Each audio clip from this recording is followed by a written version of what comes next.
Hello everyone, I am Tacet and welcome to the Gems of War Invasions, week 19, day 7. Of course we're already done with invasions, but we have a billion other things to do. One thing that we're going to be doing is getting the faction done all the way to 500. I believe we're currently at 400 or 410, so we're going to get the rest of those battles and then do pure faction, 500 completion, and then the pure faction 500 completion. And I'll record that during that, so we'll have the video to post later on tonight, around the same time when this stream gets uploaded, but it'll be, of course, a lot shorter than this stream. But we'll be doing that, which will take probably almost 2 hours. Then we'll switch over to Nintendo Switch, haha, and then mess around with that. That will last probably at least an hour. We need to go do all of Guild Wars, probably some PvP, and that's mostly it. And then I guess dungeons. But yeah, so mainly Guild Wars on the other account, and right now doing all the delves for this account. So we'll definitely have 2 redeem codes. Before I get into all that though, of course, we have the new event tomorrow for next week. So let me go bring up wherever on earth that is right now. Where's my window capture? Is that it? Yes it is, but showing the wrong window. Is that it? Yes it is, that's the right window. There we go, that should be the right one. And okay, so let's go over the new troops that are coming in next week, as well as all this stuff. We do have Purple Tower of Doom, oddly enough. But as far as the epic we'll be able to get, you'll be able to get the Sanguina. This is a yellow-purple 13 mana cost troop. It steals 21 life from an enemy, boosted by purple allies and enemies at a 4 times boost ratio. So for every single purple ally or enemy, it'll do 4 additional life gain, as well as stealing 4 additional life from the enemy. So potentially you could put a 4 times team of purple and have 16 additional life, and the enemy will most likely have at least 1 purple, so that's about 20 additional life per cast that it could potentially gain. Of course, they could technically do a little bit more than that, but realistically, it's going to probably get around a 20 or so. And that's not too bad, especially from an early game perspective. However, later on in the game, this thing's going to be useless. It has no board control. It has no really follow-up to its ability. So it's probably only going to be used for early game and mid game. But if nothing else, you can go get it for the yellow-purple arcane trait stones. Its traits are pretty bad as well, which but at least you could farm it for the trait stones if nothing else, buy it up. But there's that. And as I mentioned, it has a 4 times boost ratio, which it doesn't show there, which it does show right there. That's not what I wanted to show, though. The other thing I wanted to go is the weapon. Where did the weapon go? Well, you guys can see that right now, right? That'd be a fail if I didn't actually bring it up. Oh, yeah, there we go. For a second, I thought I didn't bring it up. I have done that once, I think. But anyways, we have the purple weapon coming out, too. Let me zoom into that right there. But the purple weapon, it's this one right over here. We're getting the Doomed Scythe tomorrow. That will end up being our next Doom weapon that's coming in. Scythes pretty much already have this mechanic, but it's almost every Scythe pretty much has this kind of theme. But it deals all damage to all enemies, is based on tempered levels, like all Doomed weapons. It does end up converting all of the yellow to Doom Skulls, so it could be a little bit of a yellow counter if you want to go use it against the very annoying Divine meta that currently exists with the Divine Ishbala into Quillen and everything, with the Rope Dart and all that, so you can use that as a pretty strong counter to it. But other than that, not sure where else it might really be used, but that's still a pretty strong counter. That's one of the stronger teams in the game right now. But yeah, it'll be 18 mana cost like all the other Doom weapons. You can start it at 9 by using a half mana start, so it could potentially have, it could be decent. It has potential, just because of the fact that it does get to convert out yellow. It's one of the only few weapons that even has the ability to deny yellow. And anything that ever gets that is going to be pretty decent, given how good yellow spam is these days. But yeah, that's everything coming in on Monday, that and Purple Doom event again. So if you want to get more of the Purple Dooms for whatever reason, maybe to upgrade it for a Kingdom. But speaking of that, Golvania gets... what star level was Golvania?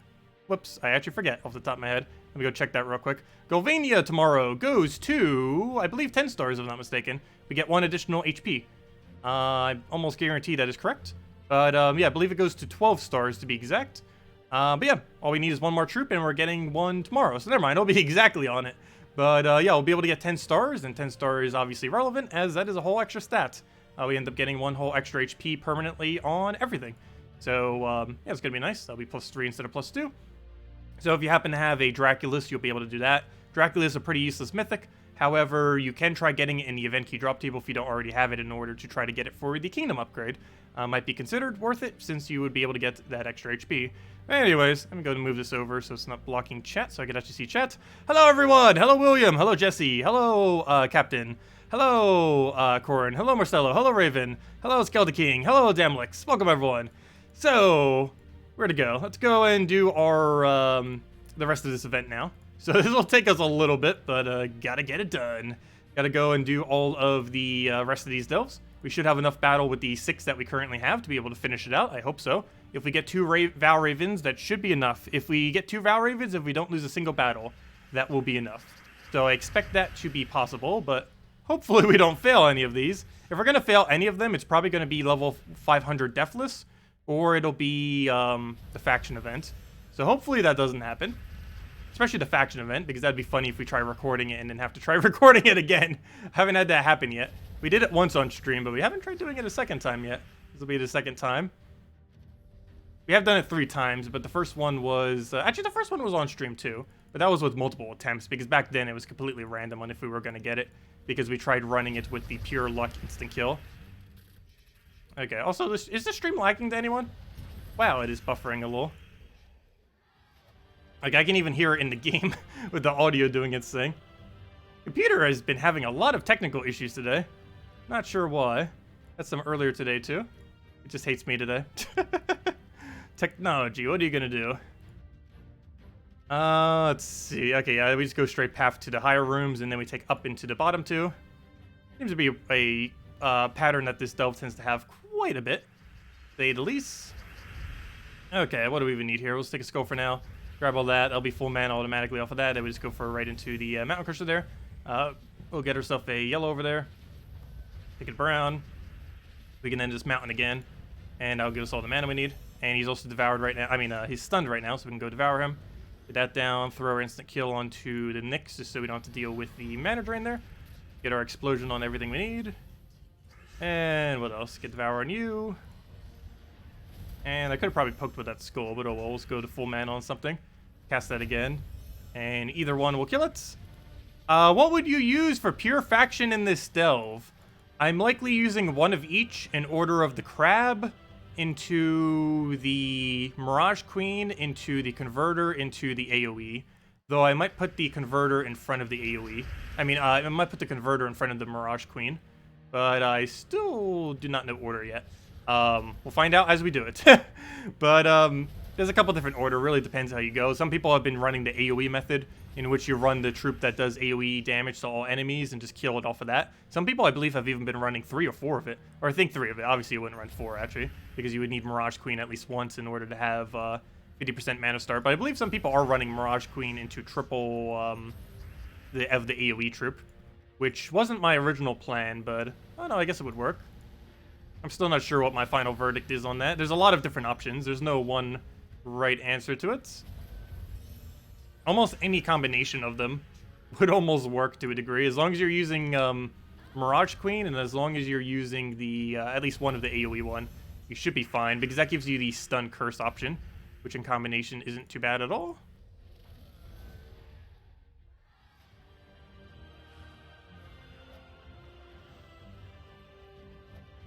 If anyone has any questions or anything wanting to go over, let me know, because we will be here a while this stream. We're probably streaming for about 3 hours or so, if not longer. Because I do want to make sure I get all the Nintendo Switch stuff done. Might not do literally all of it on stream, but I at least want to do Guild Wars. Guild Wars would be the most interesting thing to try to show out of it. Because we actually are in Bracket 1 this time around. And some of the Bracket 1s are competitive, like the ones that were around right now. So, yeah, we'll get to see exactly how that pans out. Assuming they haven't kicked me yet. I don't think they have.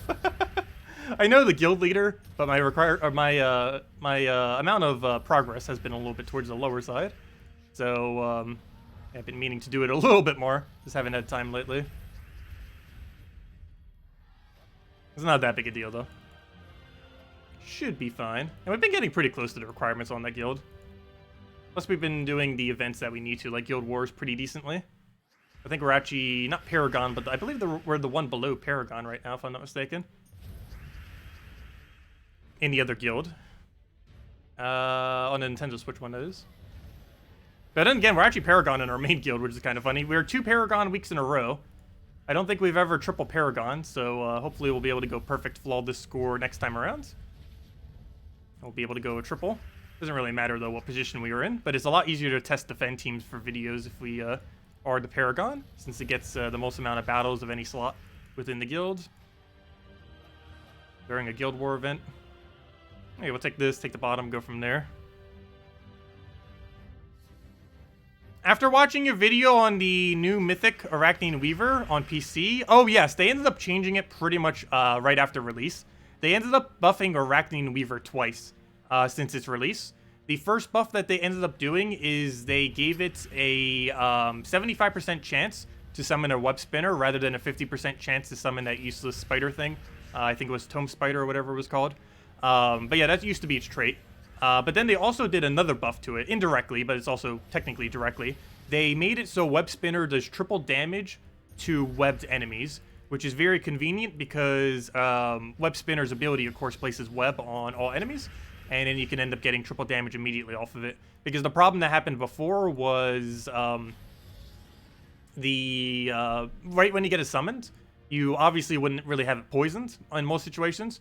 And it was making it so this Weaver that was supposed to be summoned the first slot to do triple damage was just doing 1x damage, because obviously in most situations they weren't actually poisoned yet, but they added web to it so that they would automatically get the triple damage onto Weaver as soon as you get it summoned, which made Arachne Weaver way, way stronger.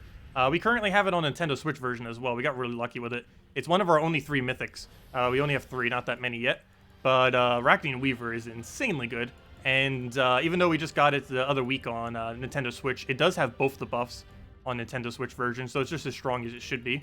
But yeah, Arachne Weaver is a decent mythic. I wouldn't really place it as one of the absolute highest, but it definitely has good utility. It's one of the better true damage troops as well that are currently in the game. And it's also, oddly enough, one of the better summoners, because it summons a legend with triple skull damage. That combination is definitely pretty solid. Okay, we can get our Devourer onto that, get our instant kill onto that one, and just worry about Cockatrice randomly getting something on us. It shouldn't. It does get a really cheap mana drain, though. If we give him a 5x brown, he'll just drain something important, which is always annoying. Oh, also I need to make sure he doesn't kill us. That would not be good. Don't drain it. Good. He did not go for the drain. I have no clue why he went for the ability, but I'll take it. I guess that's that. Take this room, take the final, go from there. Are you trying for level 500 Pure Faction? Yes, yes we are. That is exactly what we're doing right now.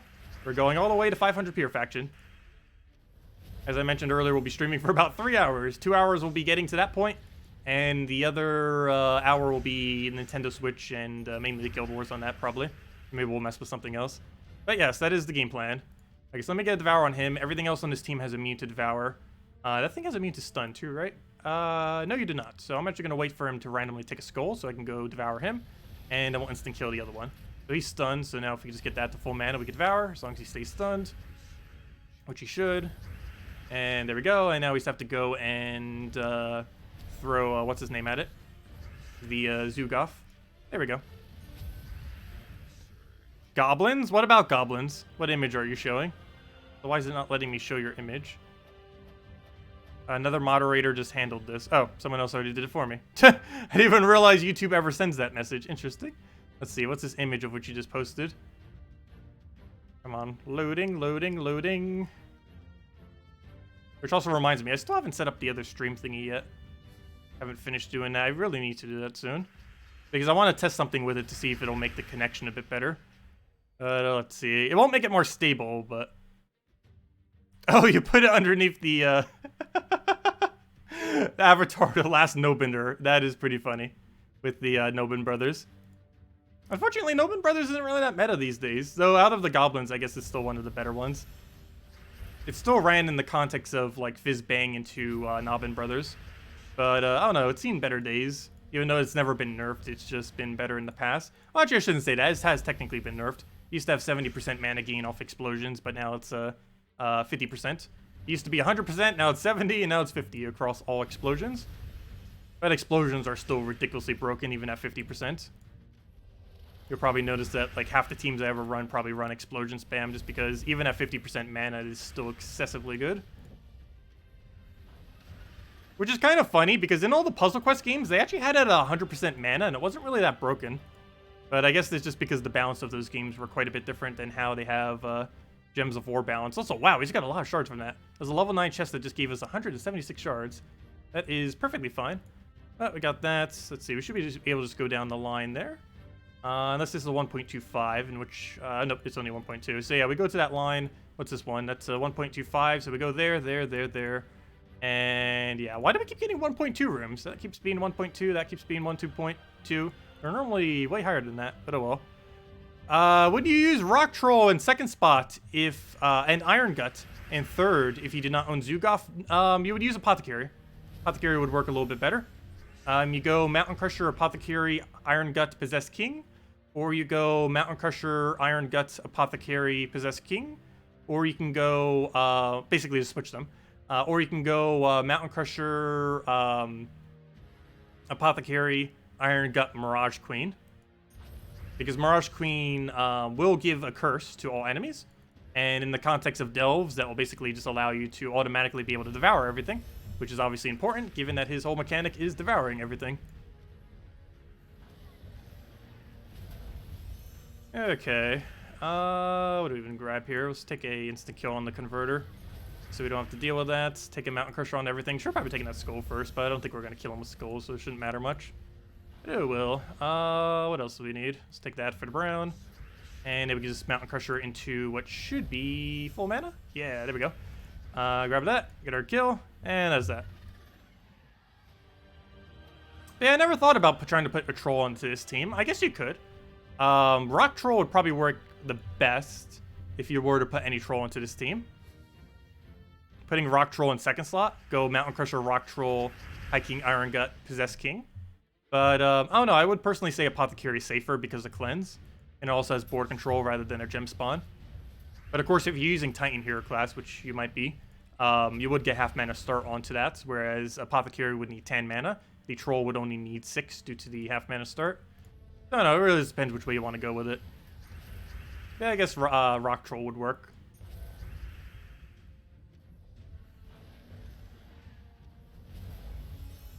I used to run Rock Troll some for Crypt back in November, which was months ago at this point. But I ended up doing it for that because we didn't really have too many options at the time. So I kind of used that as like a mini tank for all the browns that we needed.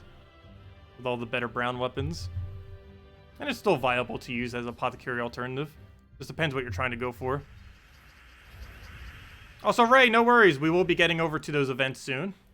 Not sure if you were here when I mentioned that, but we will be finishing up Nintendo Switch later this stream. Currently doing Pure Faction, then doing... I mean, not Pure Faction. Oh, yeah, that's what we're doing. I can't talk right now. We're doing level 500 Pure Faction, then we're heading over to Nintendo Switch for the rest of the time. And getting Guild Wars and all the other good stuff done.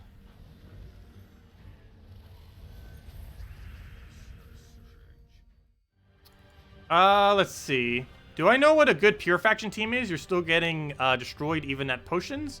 Yeah, that might end up happening. I heard people running full AoE. And they're basically spamming the Water Elemental. And then you just use Mirage Queen in order to deny the enemy's Mirage Queen. I believe that's what people might be doing. And we might try that as our first option, honestly. Because that seems like the way to go. Basically, just use Mirage Queen to deny their Mirage Queen, and because half mana start. And then just spam them with AoE damage. Because you would only need to cast about what? Everything would have around, I would say he would probably have around 60 damage to everything. So if they're currently at, oh, you'd have to cast it a lot of times though. You would have to cast that like 15 times if you try running AoE on that final battle. That'd be a lot of casts. Especially since that one has 25% reduction, you probably need even more than that for him. But, I don't know, as soon as you kill the enemy's Mirage Queen, you're kind of in the clear for the most part. Because if you still own your Mirage Queen and the enemy doesn't, that should be enough. But my game plan for it is, initially, I'm probably doing one of each. And then if that fails, I'm probably trying the Mirage Queen into triple AoE and see how that works out. I feel bad not using the Convert, but I don't think we're going to need it. As long as we don't get a really bad starting board, it should be fine.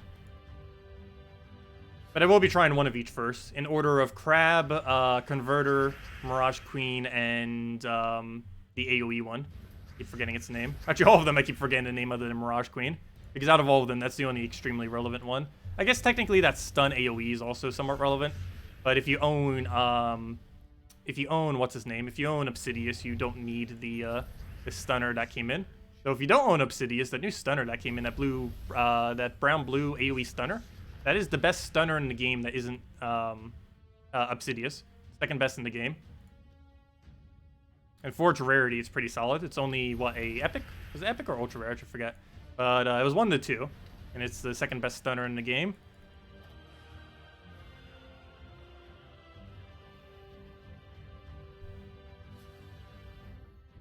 It's tough to survive long enough. I think the biggest issue on that battle is going to be Mirage Queen out of anything. Because if that Doom Skull spam hits even once, you pretty much auto-lose. And there's no way to stack stats like last time around.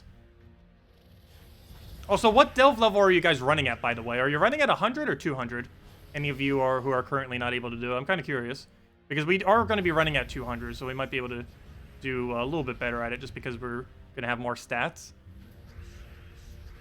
But yeah, Ray and others, are you guys running it on 200 or 100 when you're doing 500? The Renown level, I mean the Horde level. Oh, you're only at a Horde 100. Okay, that might be why then. But yeah, I will be doing it at 200, so we'll see exactly how that pans out at 200. I'm personally getting every single new delve to 200 just to make it easier to do the event, as well as, or just quicker to do the event since we have more stats. And also in order to get Pure Faction done with a little bit better ease. Because I had a feeling that Potions alone wouldn't have been enough. So I have been doing that lately to every new delve since Potions have been released. I've been getting them all to level 200. So that the delve event is actually possible. Also, why on earth did I drain that? I should have drained his first slot. It would have been a way better target. And by drain, I mean instant kill. But same difference. No, not really. But we'll kill that just so we don't have to deal with his most annoying troop. Get that down and just get all of our explosions we need into a Devour, hopefully.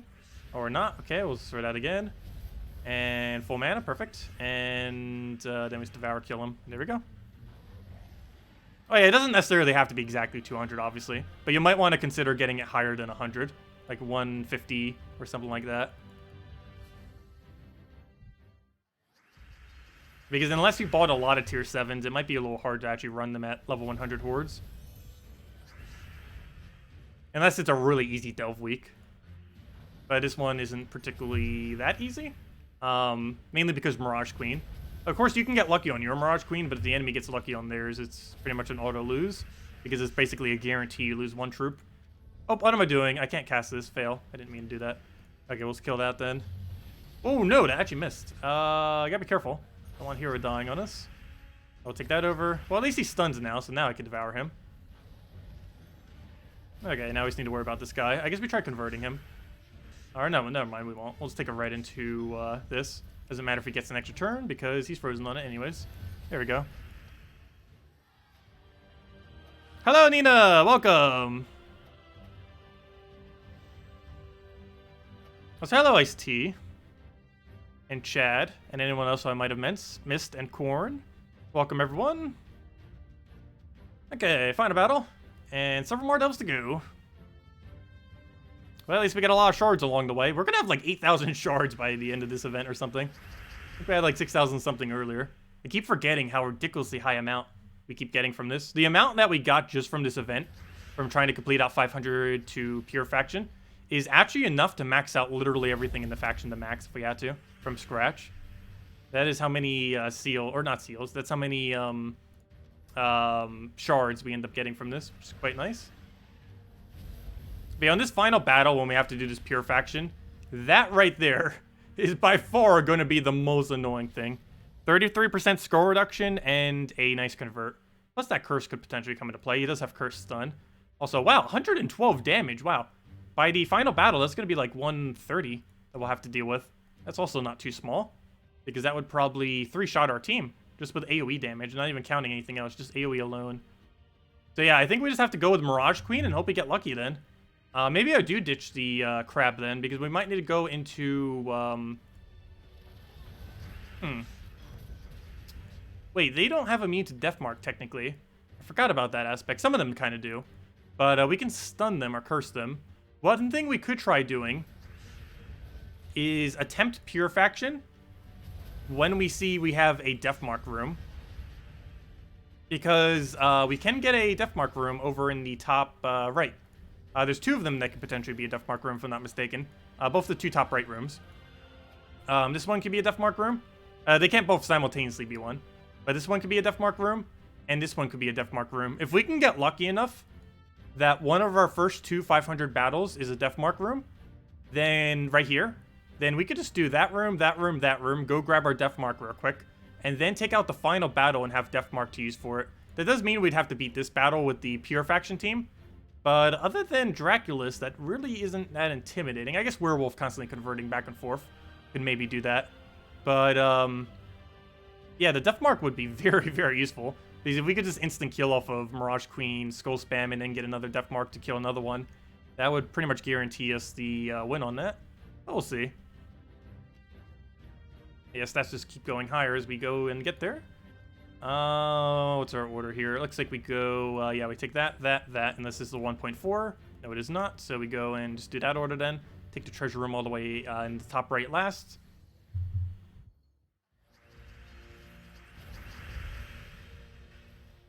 Oh, you just got Luna. Congrats, Mobarashi. Very nice. Yeah, Luna's pretty interesting. Has that little bit of mana accumulation off the yellow that ends up getting. Makes it pretty good whenever doing yellow-oriented teams. Also pretty decent in 4x Wild Folk if bothering to mess with those kind of teams with King Salinas. That also works pretty good with Bard Hero class.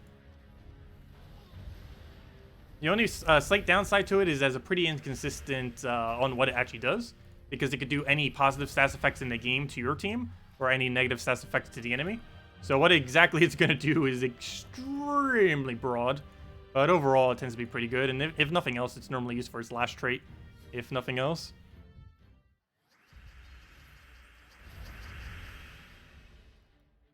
Yeah, sometimes Delves can troll. Normally about 1,000 or so is enough to get the legends, but you can go literal thousands without getting it. Does happen occasionally. And then you can also get those 200 pulls where you get like 4 legends at a time. I've gotten 3 quite a few times, but I think we've only gotten 4 once from a 200 pull. Also, they really need to go add a 50 pull of it. And by 50, I mean 1,000, because that's how many shards you'd be able to use at once for it. But I still don't understand why they do that. They have it for keys, but they do not have an option for portals. They have an open 1 portal, they have an open 10 portal, but for whatever reason, they don't have a open 50 portal. I guess they never thought shards would be accumulated that high, but that's what they thought about keys too. Way back when the game first started, the key cap was 100 as far as how much it would visually show. That is how few keys they thought would be in the game. Which is always hilarious to think about. Though keys were earned quite a bit slower back then, but still way quicker than that.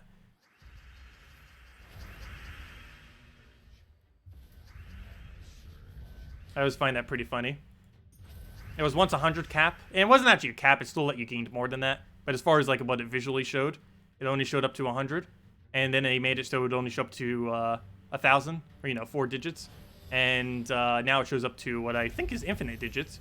I know it currently shows 6 digits. Not sure if it shows 7. Not sure that many people even have 7 digits on keys yet. You would have to have like 800,000 gold keys and then the rest of those keys piled up to have that many. I don't think anyone has managed to accumulate that many gold keys. Though you never know. I'm actually curious what the highest amount of gold keys any one person has. If I had to guess, it's probably around 3 to 500,000. I do not believe it's much further than that. Of course, being able to buy further than that, you could. But as far as like actual physical gold keys, I don't think anyone has more than about 300 to 500,000. I know currently we're not even at 100,000 yet, but we haven't really been like deliberately trying to accumulate them. They just kind of keep growing over time.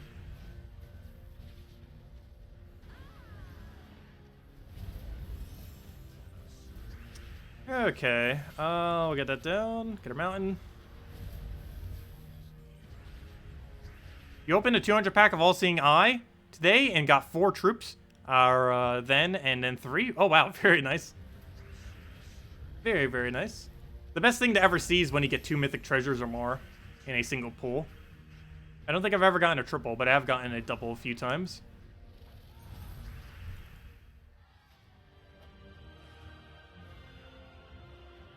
Actually, I wasn't even paying much attention when I was opening it on Friday morning. We might have even gotten it on Friday morning when we were doing that stream. I never actually re-looked back at, or not the stream, during the video.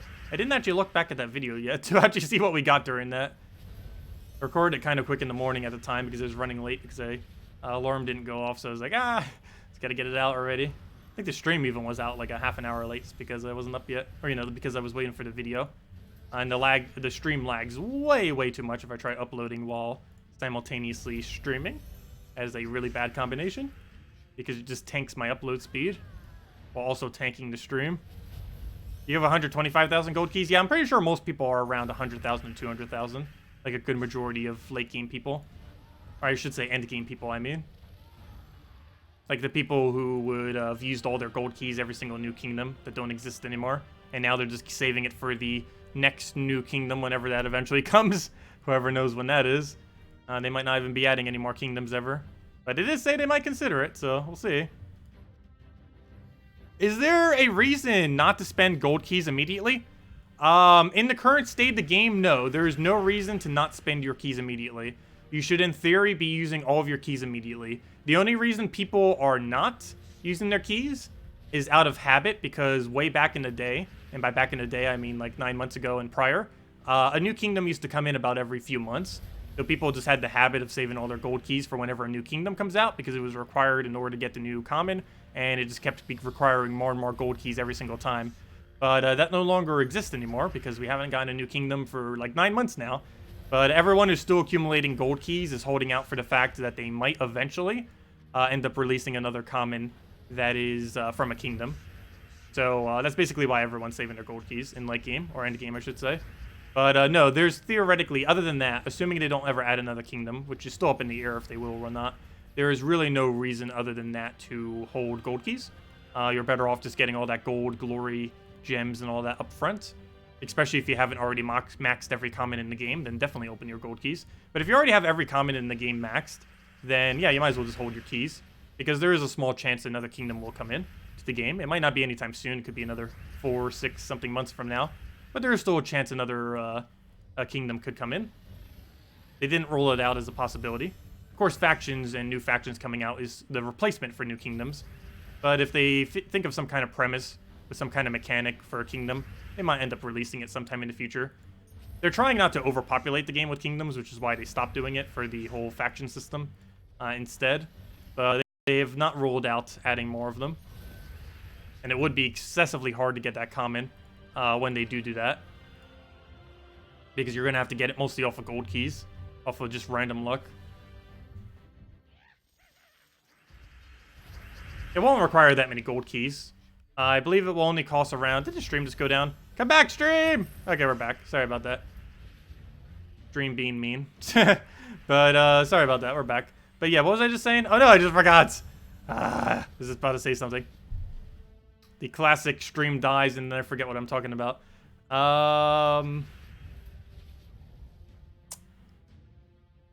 Gold key related? I know it was related to gold keys. Oh yeah, it costs about 20 to 30,000 gold keys in the current state of the game if a new kingdom was to come out in order to max the new common. I'd say probably more towards 30,000. So if you have currently over 30,000 keys, you could probably open all your other keys. But yeah, it's around 30,000 or so. Give or take like 10,000. Probably be even less than that. Might even be closer to 15,000 or 20,000. But rather highball it to make sure it guaranteed gives it. As long as you have a like minimum 30,000 gold keys on reserve, you can pretty much use all the rest if you really want to. I don't think they're going to be adding anything in the future that will really use that many. And if they do add a new kingdom, 30,000 should be way more than enough.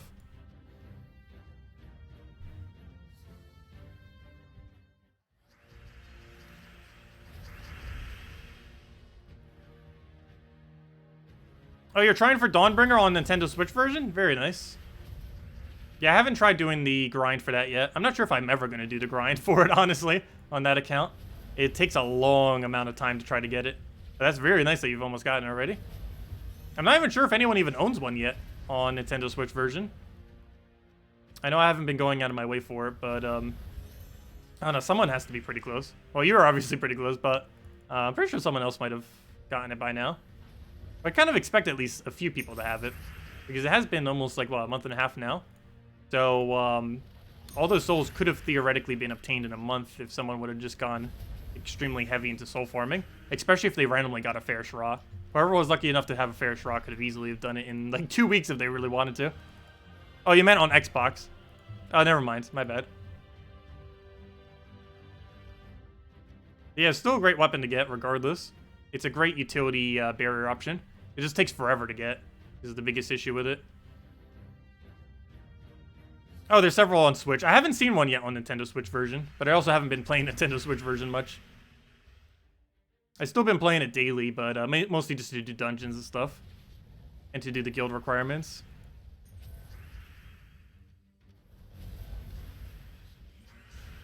Okay, we'll get our Devour down. Oh yeah, that reminds me, Ray. Before I forget, in case I don't see you prior to then, do keep in mind that I will be on a little mini vacation on Friday, Saturday, and Sunday. And I will not be around, most likely, to do the Nintendo Switch requirements. I'll try to get them all done before I go on my trip. But I'm not 100% certain on that, so do be wary that I might be a little bit low on that. But I'll try to get it done before the trip. I should have enough time on, most likely, probably Wednesday or Thursday. I should be able to get that grind down. I might even stream it, might as well. If I do it on Thursday, it'll probably be the last stream I do before I go. So yeah, maybe on Thursday then. That sounds like a game plan. I'll probably do that then. Sounds like a plan.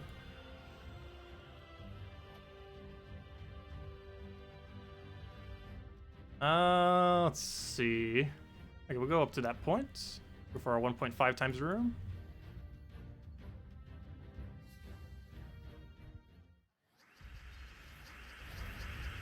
Okay, what do I even take here? We'll grab a green right over there. Wait, why did I go for green? Oh, well. Get our Mountain Crusher going. Get Devour onto his last slots. What else we need? We'll take a brown for now. Into another mountain.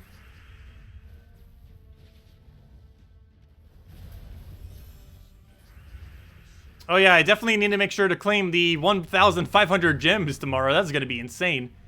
That we should have already had that 2 other times already, though. They gypped us. We should have 3,000 more gems than we currently have, but oh well. Or like 2,900 more gems than we currently have, I should say, since we technically still got some. But yeah, that was kind of unfortunate. At least we're finally getting it now.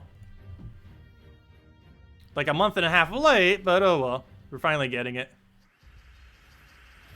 It should not be 2 months by now. I keep like saying it's like a month and a half. It has been out for about 2 months now, hasn't it, Nintendo Switch version? It came out late, yeah, it has been 2 months pretty much. Like a month and 3 weeks, because it came out the, like 23rd of March, if not mistaken. Somewhere's around there. Forget the exact date. Somewhere's around there. But yeah, I'm not sure what I'll be doing with those gems. I guess we'll be throwing at 50 bulks of gem keys several times. Maybe we'll do it on Monday and, have a bit of fun opening all those up.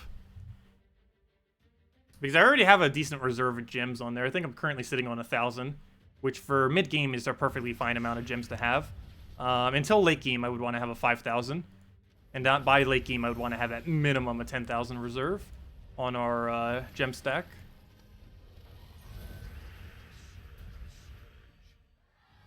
Newbie forgot to register for Guild Wars? That's pretty funny. I wonder how that will affect their brackets. That could theoretically affect Newbie all the way down to, like, bracket, like, 20 or something. That is really unfortunate. I almost thought mine forgot to the previous Guild War week, because I was on around reset time, and around reset time, the game doesn't update properly until, like, a little bit after the fact. So it showed that my guild wasn't registered for the guild event, and I was, like, almost panicking. It's like, no! Our guild isn't registered! And then it's like, I come check back, like, 5 minutes later. It's like, oh, it was just a glitch because the thing just reset, the event. But I totally thought for a few minutes that it didn't end up registering. I'm actually surprised my guild has never forgotten. But we've been pretty consistent at never once forgetting. I wish they would just automatically do it, though. But the main reason they have it, so you have to specifically click on it, is just to make sure there aren't completely inactive guilds. At least one person has to manually say, yes, we want to participate in Guild Wars, so that it makes sure that there's... it's basically what they have to try to limit inactive guilds. But in doing so, it can also accidentally keep guilds out that do want to play. But between 30 members in a guild, if everyone has permission to... I think they should extend permission to allow literally anyone in the guild to sign up. I personally have it so all my rankings in my guild can. But, yeah, someone of the 30 will remember. If you have 30 people that can register for the Guild Wars, one of them is bound to remember. And given that it only happens once a month these days, between a month periods of time, you'll have a billion times to check for it.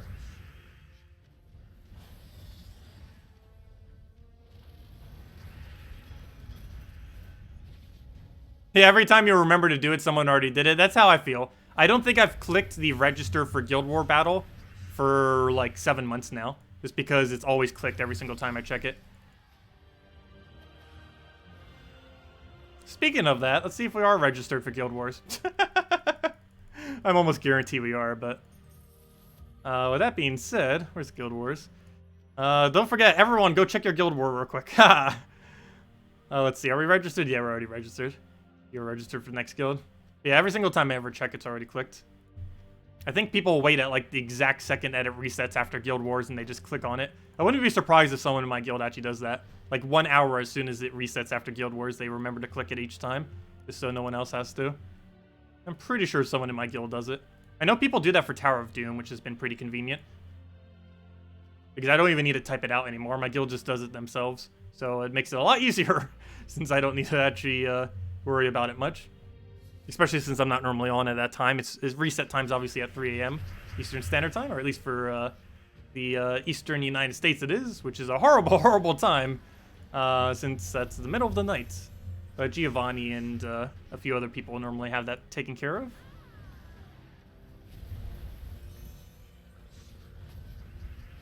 Okay, oh, what do we even take here? Let's get a instant kill on that one.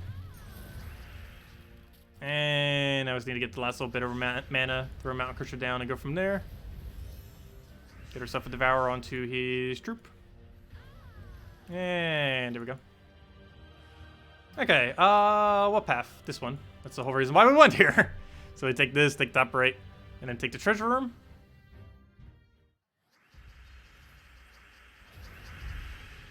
Okay, we'll take that over. Grab our mountain down. Get herself another brown because we need full mana, but we don't have it, so let's do that. Throw a Devourer on the most intimidating thing, which is oddly enough his... Oh, we didn't get it. Oh well. Which is oddly enough his wolf. But we'll instant kill that. Get a mountain. Devour his... what was that for now, I guess? So we do have a 25% chance he could revive. Ideally, I want to kill him last so that he could randomly hit us with a skull. So that he has a 0% chance to revive. We're actually going to do exactly that, assuming he gets a skull here. Which hopefully he does. No, he does not. Well, let's just hope he doesn't do 25%. And of course he does. That's why I wanted to stun him. That is exactly why I wanted to stun him. So he wouldn't have been able to do that, but luckily we had a follow-up already. It didn't really matter too much. Yeah, that's why I wanted to stun. Good evening, Dragon Ball Z fan! Welcome!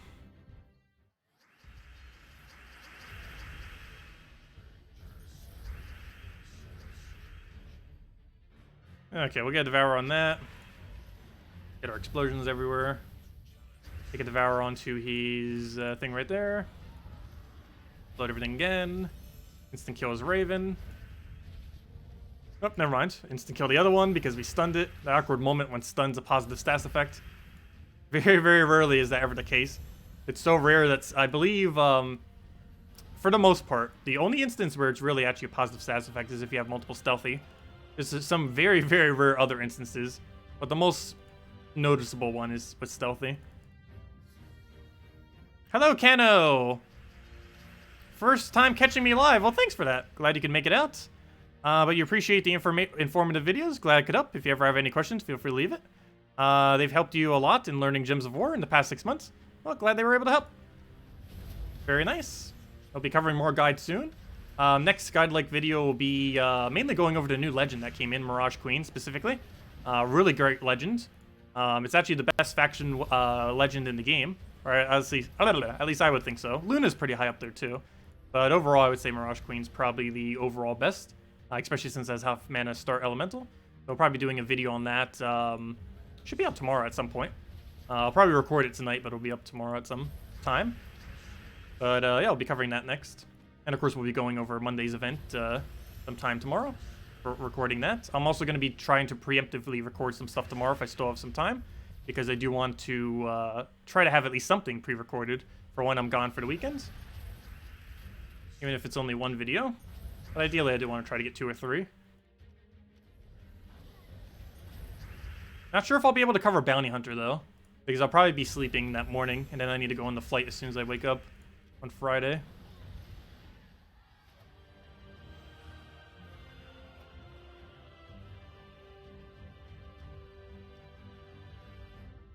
Okay, what's over there? We got a 1.5, we got a 1.3 over there, we got the 1.25, got that, so we can just do that. Sounds like a plan. What is our Delve team setup for this Delve, please? Do you mean pure faction? If you mean Delve team, this is our Delve team. It's Mountain Crusher, High King Iron Gut, Zugoff, and Possessed King. Zugoff can be replaced with Apothecary. Possessed King can be replaced with Mirage Queen. Unfortunately, Iron Gut has no replacement if you're doing this format of team, because the whole team is built around him.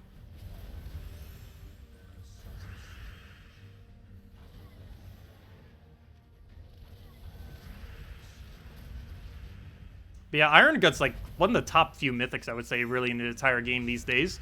And that's mostly just because of how ridiculously broken he is in faction events, or just factions in general. You can do about 80% of the factions in the game just by owning Iron Gut. Of course, you can also do that with Mang with enough luck, but it becomes way easier if you have Iron Gut. Oh, pure faction team? There's a couple different pure factions. There's Mirage Queen with the triple AoE. There's one of each in order of the Crab, the Converter, Mirage Queen, and then the AoE. And I believe those are the main 2. I'm not sure which one's actually better. I have heard both, and I'm personally probably sticking with the first one that I mentioned, which was the one of each. Just sticking with the basics, because that gives us slightly higher stats and stuff. It's not going to make that much of a difference having slightly higher stats, but still. Hello, Original! Welcome! Hello, Donnie! How can you get your account back? You broke your phone, so you got a new one and haven't gotten a copy of the code? So if you don't have your... if you haven't registered your account... Well, if you did register your account, just putting in your password and everything for that would end up getting it, regardless of what you're playing on.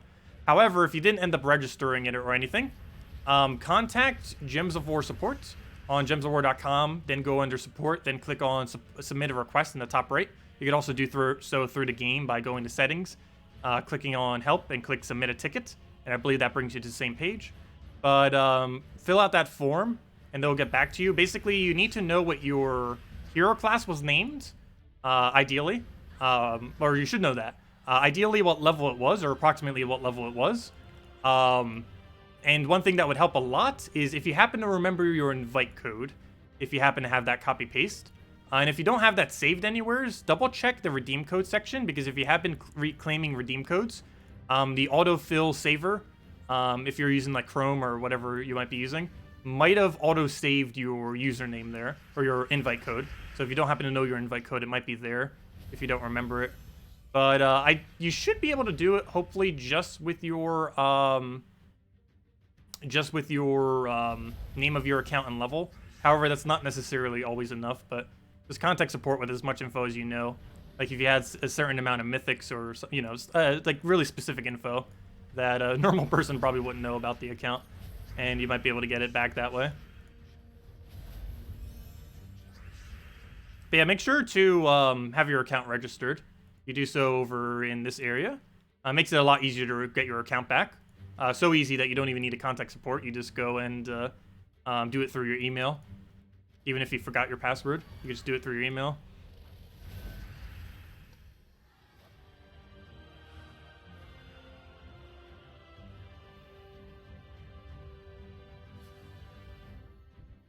Let's see.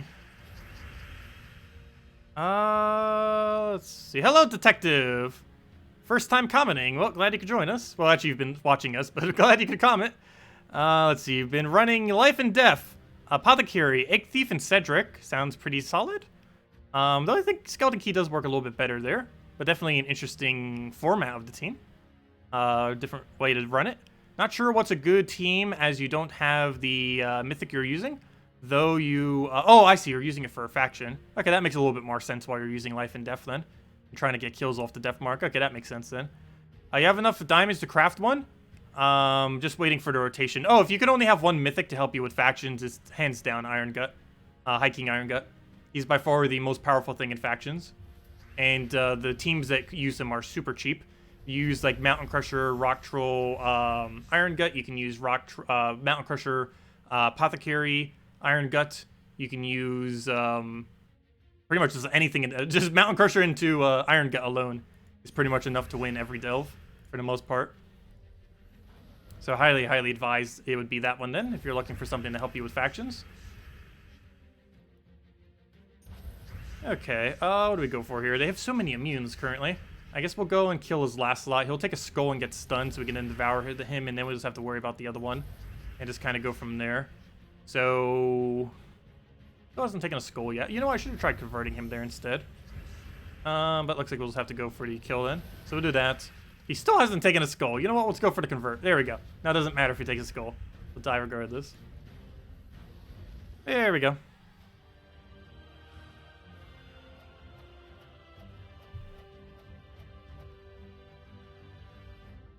Also, speaking of diamonds, don't forget it is Diamond Day, everyone. So don't forget to do dungeons. I already did mine earlier, so I wouldn't forget. Still need to do it on my Nintendo Switch account, though. I actually did, I believe, forget it last Sunday, which is awful because that's 80 diamonds missed. Or no, more than 80 diamonds. That's 150 diamonds missed, plus the shards.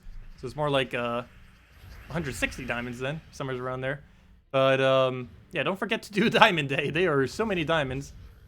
It's one of the biggest ways that you gain diamonds, is just doing this Sunday thing. It's a really, really high amount. I will devour that one. Everything exploded.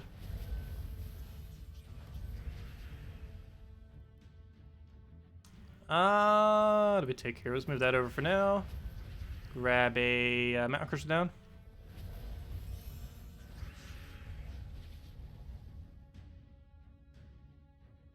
Hello, Nigok. Oh yeah, no problem. Do I could help? If you have any other questions, feel free to leave them. We'll be streaming still for quite a while now. We'll be streaming for about another 2 hours, if any of you still have any questions or anything. Of course, our main objective right now is to get level 500 Pure Faction completed, including the Pure Faction. Or, you know, get to 500, get it Deathless, and then do Pure Faction. That's our current game plan. Then after that, we're heading to Nintendo Switch, doing all of Guild Wars, and then figure out what we'll do from there. Maybe we'll end the stream there. But I'll have our redeem codes once we get to probably around 490, I guess, at this point. And then we'll have another one probably right as soon as we finish 500 Pure Faction. Once we get that done, we'll hand out a code. It might take us multiple attempts. I hope it doesn't, but it might take us multiple attempts. And the main reason I hope it doesn't is it's going to cost us 200 gems if it takes us anything more than, I believe, one attempt. So that'll be a little unfortunate. However, that would give us 7 higher stats, which would make it easier to try to get it done. But still, 200 gems is 200 gems.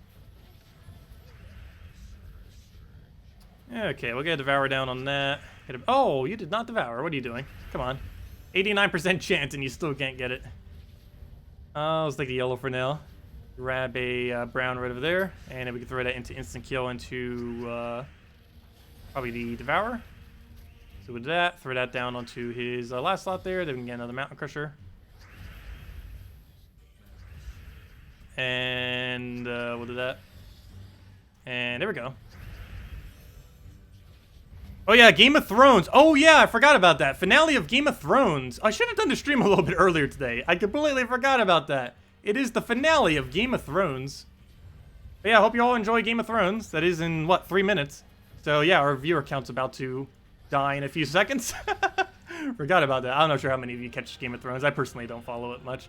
Or at all, actually. I haven't seen a single Game of Thrones. I do have quite a few friends that do. But, yeah, don't forget Game of Thrones is on in 3 minutes.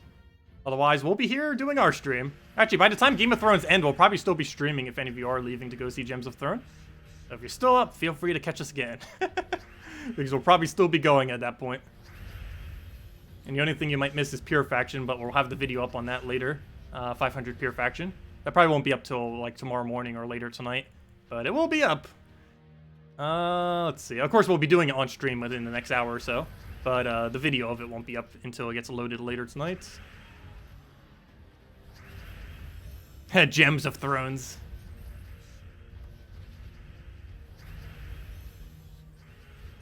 Okay, I'll take the blue over, grab that, get an iron, get down.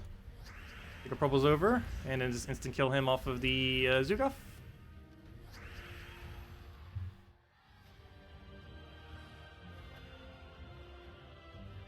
Yes, I just said Gems of Thrones because someone just made a joke about it.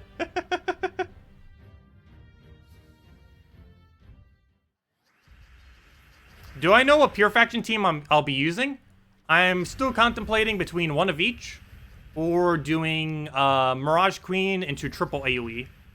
I'm doing one or the other. I'm not sure yet.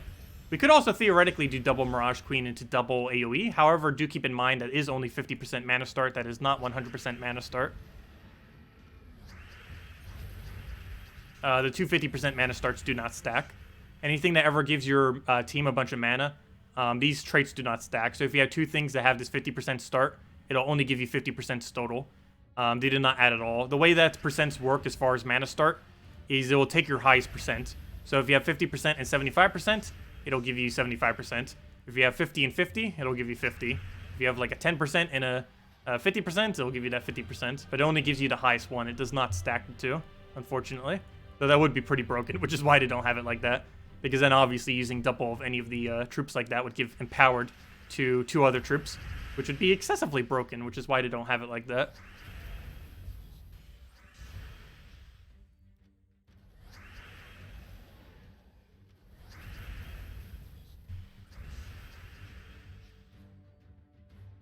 Yeah, it is a little bit risky running the skull spam in first slot, your skull spam option.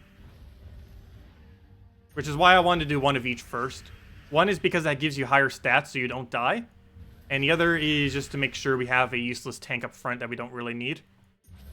Because if we put something like Mirage Queen in first slot, that is extremely risky if it dies. Because if we lose it prior to the final battle, we basically lose the delve. If we reach the final battle and our team is triple Mirage Queen, we're pretty much dead. But if we reach the final battle and our team is something like Mirage Queen, Converter, and what's his name? Mirage Queen, Converter, and the AoE, then it would probably we should still be able to win off of that most likely. But yeah, both of these rooms can be this Death Mark room. If we could just get that Death Mark room to be right there, we will have a very good chance of taking out that final battle. Problem is, if we have to go take two rooms to get there, that's a lot of ways out of our way to have to go and just to get a Death Mark.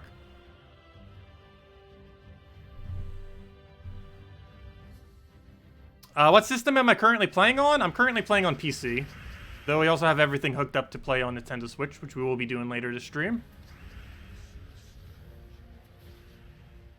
But yeah, if I go show it real quick, you can actually see that it's up right now. Let me see, right there. There it is, Nintendo Switch. But yeah, we already have it all set up. Really quick to switch with how it currently is. Haha, it's always funny saying Switch when talking about Nintendo Switch. Like the actual word of Switch. Not the console Switch. Okay, we'll take that for now. Grab a mountain, take our browns for now. Up, up, up. There we go. Almost took the wrong move. Take our Devourer onto... just take it on first slot for now. Get an instant kill onto that. Grab a Mountain Crusher. Get a Devourer onto you. And at this point, he'll just die off of the skull. Oh, wrong one. And worst to worst comes to worst, we can just do it with Zugaf or not. Okay, fine, we'll do it. Possessed King. That's somehow enough damage, so we'll do it. I think it does 46 AoE currently. Plus 2 per Damon, so that's at least 48 since he is one.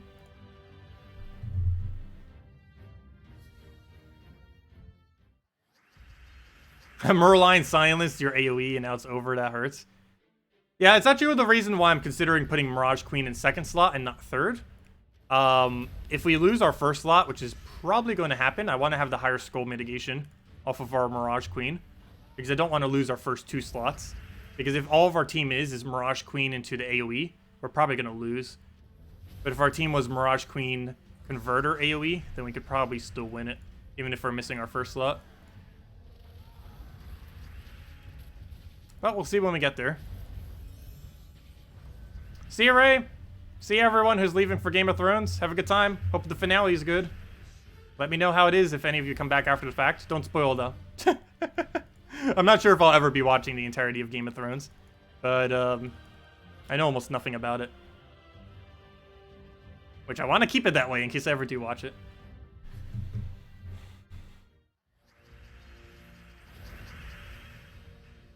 Okay, we'll throw a Devour down on that.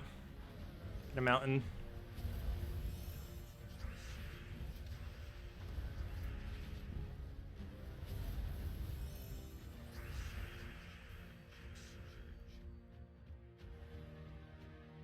Am I able to play both using one hero? Unfortunately, no. Only PC and mobile is cross-platform. PS4 is its own version. Xbox One is its own version, and Nintendo Switch is really its own version. Nintendo Switch is the weirdest version of all of them, because it's not even up to date compared to the other ones, because it just recently came out about a month and a half ago, 2 months ago. But, yeah, only PC mobile is cross-platform. The other ones are all their own independent versions.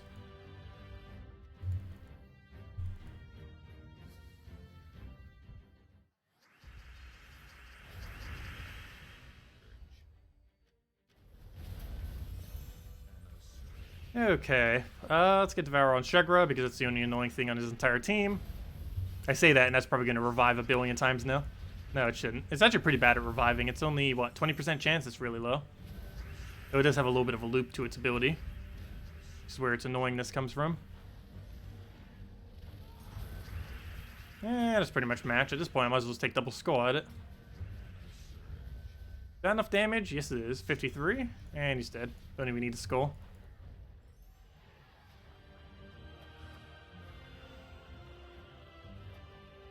Okay, I'll take this room, take the top left, go down the bottom. Also, we only have 2 sigils left. We're all Devour Ravens. Hopefully we don't have to buy another pack. If so, that means we bought tier... that means we bought tier 7 3 times, if that's the case. Which isn't still too bad. That means for a little under 2,000 gems, you can buy a level 2,000 faction. That's obviously extremely expensive earlier on in the game, but this late in the game, that is like 0 gems to be able to actually get a pure faction done.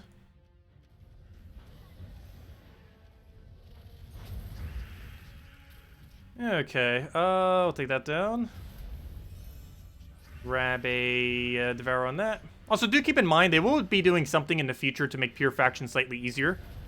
We don't know what that is. Obviously, potions do help with that. However, that is not their main fix that they're doing for it. There will be another feature in the future that likely will not cost gems, oddly enough, that should help to make it easier. One thing that they could really do, which I don't know if it's actually going to be their fix for it, but being able to upgrade treasure into bigger treasure would greatly help with that, because it would greatly reduce the gold cost to upgrade factions, while still keeping it decently expensive. But not as expensive as it currently is. Because we spent like 4.5 million. Was it 4 or 4.5? Somewhere around there. Last time it was about 5 million. But we spent about 4.5 million this time around to get the kingdom from level 0 to 200. Which is obviously a lot of gold. Especially to have to keep doing that every month. So if they add them to upgrade them in Soulforge, we can obfuscate some of the gem cost or some of the gold costs with souls instead,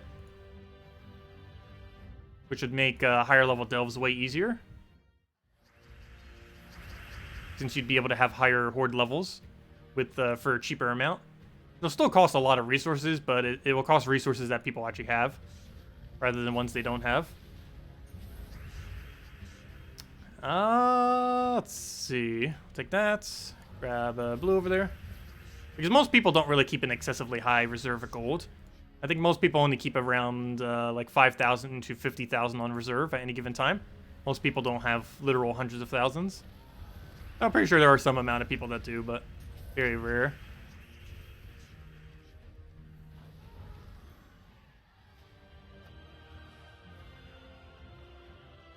Oh, this was a 1.4 room? Whoops. This was a 1.4 the whole time. I took the wrong order then. Oh well, it's not that big a deal. Well, we could have gotten slightly more points. That won't make too huge a difference. So the deeper we go, I guess it does technically become more consequential. Because forgetting to do it on a delve like this does hurt us a lot more than if we were to do it on like a level 50 delve in the wrong order. Because the points for these battles are way, way, way higher. I think we're gaining several thousand just for each battle now. I'll actually be able to see at the end of this battle. But it should be like, what, 3, 4, 5,000 or something? I actually forget how many we would even get. But some kind of multiple thousand. You have 7 million gold in reserve? That's still decent. I highly advise keeping at minimum 5 million on reserve if you're in late game or later. In early game and mid game, you tend to not have a reserve because you put almost all your gold into trying to do your guild requirement at that level range. But once you reach late game or further, definitely for late game, I would say at least a 5 million minimum. And for end game, at minimum, a 10 million. And I prefer to try keeping a 20 million if I can. Currently, I'm a little bit lower than normal. The new faction system has been eating that since I've been leveling them all to 200. As I mentioned, it has already burned through nearly 10 million gold just within the last 2 months. That's why my stack's a little bit lower than normal. I haven't been doing as much PvP. Oh, whoops, I completely forgot to see. I'm like checking that to see how much I increased by. I forgot. You check that at the end of battle. Fail. Oh, we just got the boats. We got the boats. It's a useless boat, but we got the boats. Yay, we got a new pet. What do we name the boat? What is a good boat name? What is a good boat name? I'm trying to think of something from like SpongeBob or something. Wasn't there a funny boat from there? Let's see. What do we name this boat? We need something for it. Let me go upgrade it because we actually are going to be needing it later. So might as well get it upgraded. Oh no, that's funny. Will we not have enough white pet food to upgrade it? I'm running so low on white pet food. I might need to start doing pets that I already have max just to get pet food. Keep forgetting that. We're actually running a little low. Titanic? Haha! Oh, that's harsh.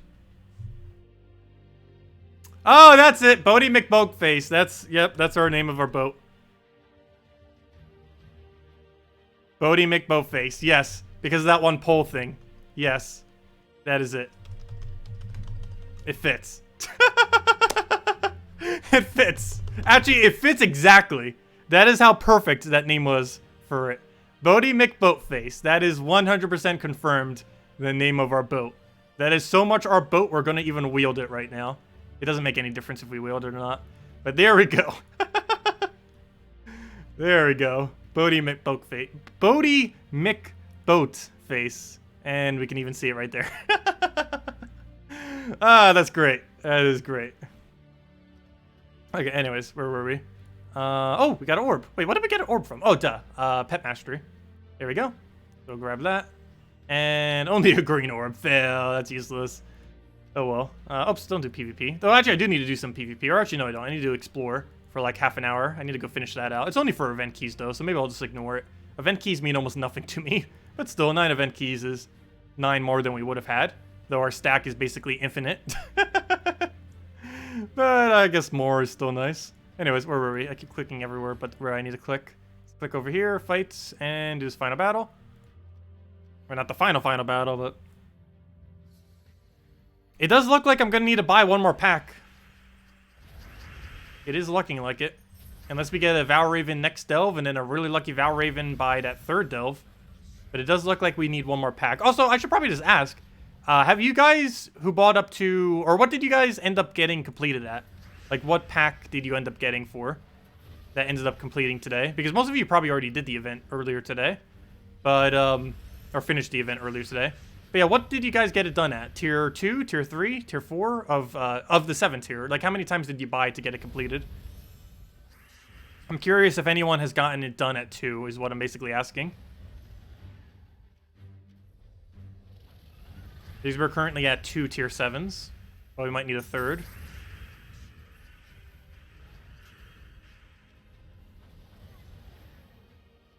I'll throw that down. You did 3? Yeah, it does look like we might need to go to 3. Or let's ask this. Has anyone completed it on 2? And if that's not the case, we might need to go for 3. And I should do that sooner rather than later, because the sooner we do it, the more stats we have. But it does look like we're going to run out of sigils. How many more battles do we have? Or how many more sigils could we possibly use? It's 470, 480, 490, 500. So we have to find 2 Valravens. I don't know. Do we have confidence that we can find 2 Valravens within 3 delves. The chance of that's actually pretty low.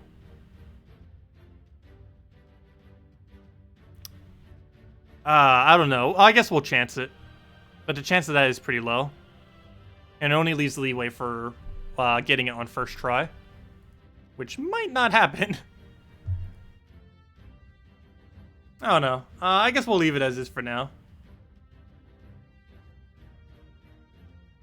But let's see. We'll go and, what path do we even need? We'll take the... Wow, why is there so many 1.2s? Seriously, like half this delve, this entire delve except like 1 room, 2 rooms. Wow, that's a lot of 1.2. So I guess we go there, then over there.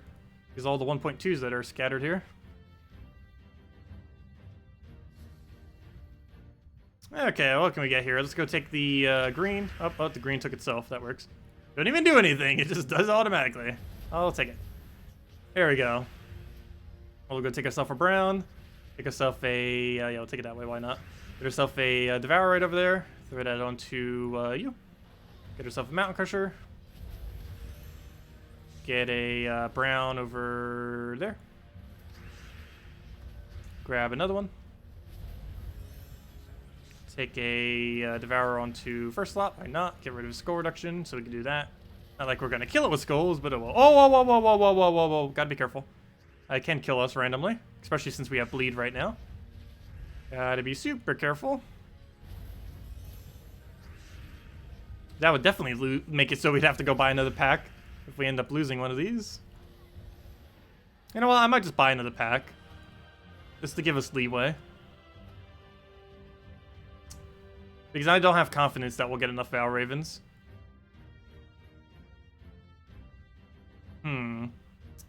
Let's see. I'll determine it by if we get a Valraven this delve. If we get a Valraven this delve, I will not buy the pack. If we do not get a Valraven this delve, I will buy the pack. I think that'll be the way we go. So hopefully we find a Valraven. Because within 3 delves, we should have a chance of finding another. Though maybe not, because we'd only partially do the pure faction one. We wouldn't do it to its full completion. Oh, he didn't get his Devour. Also, if we had one more pack, he'd be getting his Devour almost every time. He'd have a 96% Devour chance. And of course, after his first Devour, he already has 100%. Oh, no, no, no, no, don't kill Hero. Well, I guess it's somewhat okay if it does. But the final battle, we definitely need to make sure it doesn't die.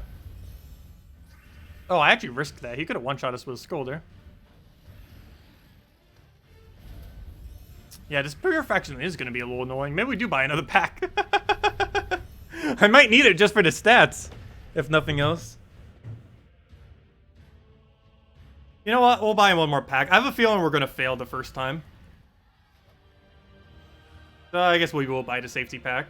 Regardless, let's just do it now so we have the extra stats. Because there's almost a guaranteed chance we're going to need it. That means we bought that 3 times. We only got a useless gold ring. But oh well. There we go. Let's go claim our little thing right there. And now we bought it into 3 times. I forget what the total cost of that comes out to. I believe it's 1,800 or so. Forget exactly. Oh, there we go. Okay, that should be enough battles then for sure. And now we have 7 all stats higher just in case we need it. Not sure if we will, but we have it in case we do. And we probably will, because these stats are starting to get pretty high. Like 400, 400. With like 200 attack. That is definitely not low.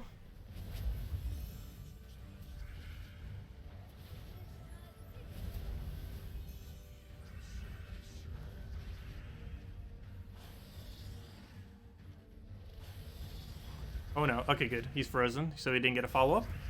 How many times has that freeze actually saved us? Actually been a really high amount.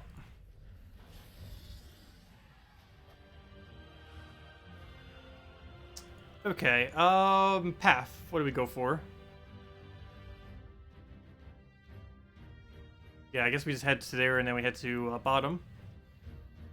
Up right, then bottom, then go from there.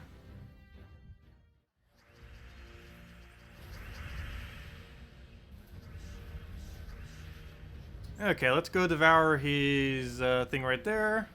Get a mountain on everything. Grab all of our browns that we need. You then just explode everything out. Grab a Devourer onto the... just a Mermaid, I guess. Oh, if it'll ever click. Get that on there. Take a Devourer onto that so we don't have to deal with skull reduction. Oh, why did I go for Troglodyte last? He does have triple damage. By triple damage, I mean he does 300, which is enough to one-shot, looks like. Some things. Yeah, it would one-shot our last slot. Assuming it didn't have its barrier.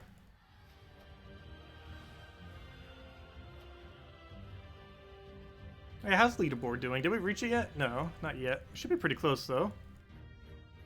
And after buying those packs, we should definitely be able to reach it now. I like how the entire leaderboard these days is just 500 down the line. It is literally just a straight line of 500. Nothing but 500s.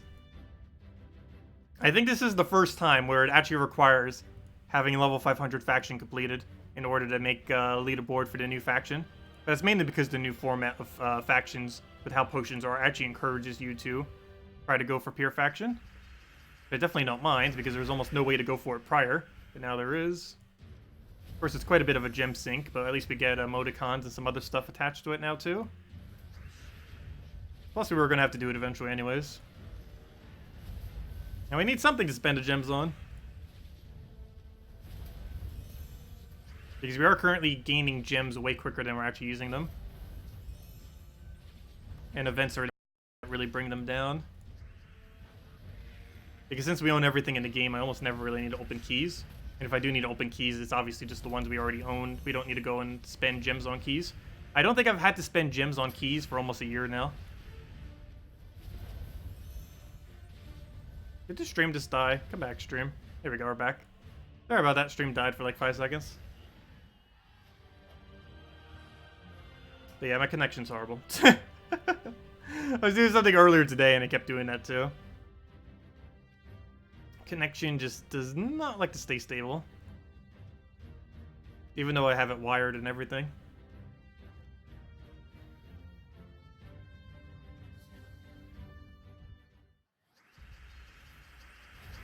Okay. What do we grab here? Take a brown. Get a mountain. It's a lot of browns. Luckily, he just set this up for us. So good. Go get Devourer onto the gates. Too bad we don't get to keep his Enrage. Get an instant kill onto... What's the most threatening? Probably his last slot. We'll kill that out. And then we can Mount Crusher into Possessed King. And hopefully we get 1 or 2 converts on that. Perfect! Double convert. Hey, Obsidius! With 0 traits. And stunned. The irony. A stunned Obsidius is pretty funny. Because normally he's supposed to do the inverse of that and stun everyone else. And there's that guy that has 100% Devour rate. Theoretically. Of course he starts at 25% and it keeps going up over time.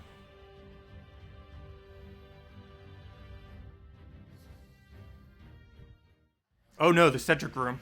I forgot about this. This is actually one of the most annoying teams. Or one of the most annoying rooms for this team, I mean. Hopefully we'll get a good quick start though. So far it's average. But as long as he doesn't get mana. Oh, he just get mana. But as long as he doesn't go too heavy on mana. Oh, you know what? I shouldn't have devoured that. I should have left that there to try to have him get distracted by it. But we'll store some skulls there. That'd be sad if he actually killed us with treasure. If his skull spam killed us with a treasure. Would be so ridiculously hilarious.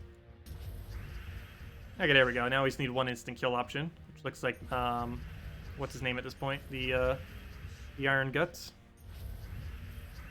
And he's dead. And that's match.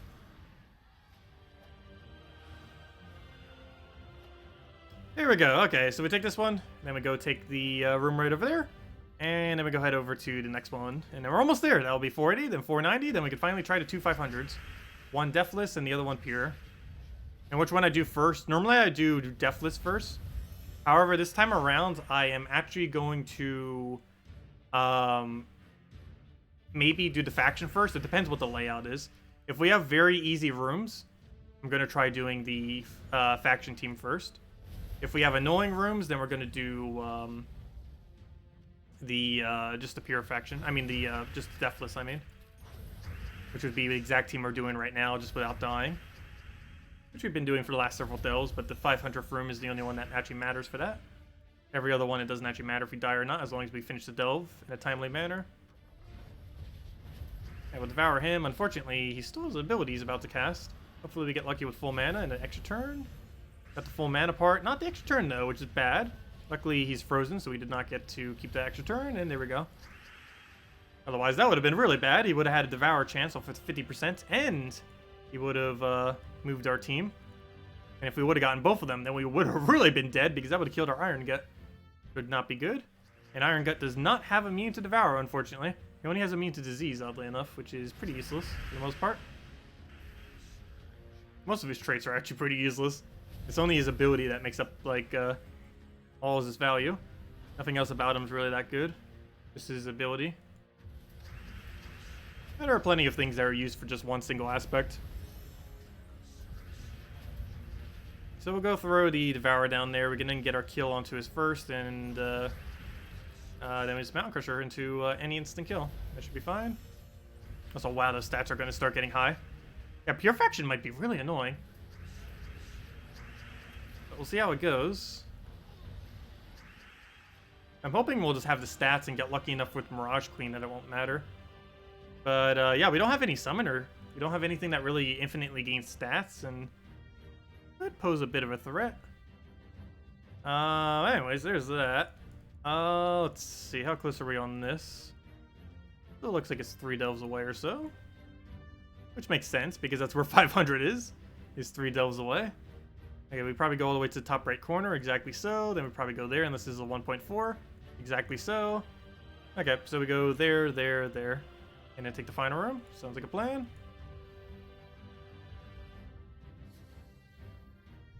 Okay, what do we grab here? Let's go take ourselves a brown. Do I have a cascade for that? No, we do not. So we'll just take that brown. Grab that right into a Mountain Crusher. And get that rolling. Go grab ourselves a Devour onto that. Get another Mountain Crusher down. And let's see. Guess we'll do another Mountain. Yeah, we'll just throw that down. Grab a hit right over there. Grab a Devourer onto that, and just kill his skull.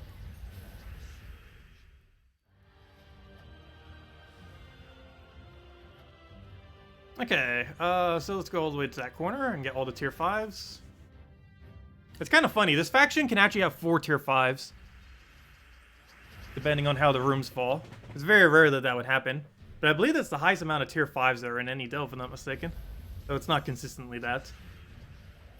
It's not really relevant for much, but it does technically have the highest chance at tier 5. Which might be one of the other reasons why this delve is so annoying. Because tier 5s have 90% stats, which would be, of course, harder to kill. They're the hardest rooms to kill than the final rooms. Sometimes, depending on what the final rooms even are for a given faction, the other ones could even be harder, the tier 5s, than the final room. Just because they have better team synergy sometimes on the tier 5s. Also, why did I leave the skull spam alive? He can actually get us if I'm not careful. Luckily, he has 0 mana, so it probably won't matter. And it's already dead. So it definitely won't matter if it's dead. There we go. But as I mentioned, we'll have a redeem code once we complete out... Actually, probably once we complete out this faction. And then we'll have another redeem code once we complete out level 500 Pure Faction. Or once we get to 2,500 Renown, I should say. Because we might be doing it in a slightly different order. Once we get that, we'll hand out the second code. Yeah, we'll have 2 codes this stream. One in probably about 5 minutes then. Finish out the delve. And then another once we're finally done with all the delves. And then we'll head over to Nintendo Switch account and at minimum go do Guild Wars. And the rest I'll probably just do off stream while resting for the rest of the night. And then I'll go record the stuff for tomorrow, which I'll probably just do in the morning because I'll probably be too tired at that point. We'll see. Either way, it'll go down tomorrow, regardless of when I record it. Did he almost just get a kill? Wow, what a random room to almost kill us. The team doesn't even have anything good. And he basically just killed us almost with skulls, but luckily he didn't get it. Yeah, that can happen. Gotta be careful. Any room can really just randomly decide it wants to win. If he takes 3 skulls, we auto lose our hero. There isn't anything that would stop that.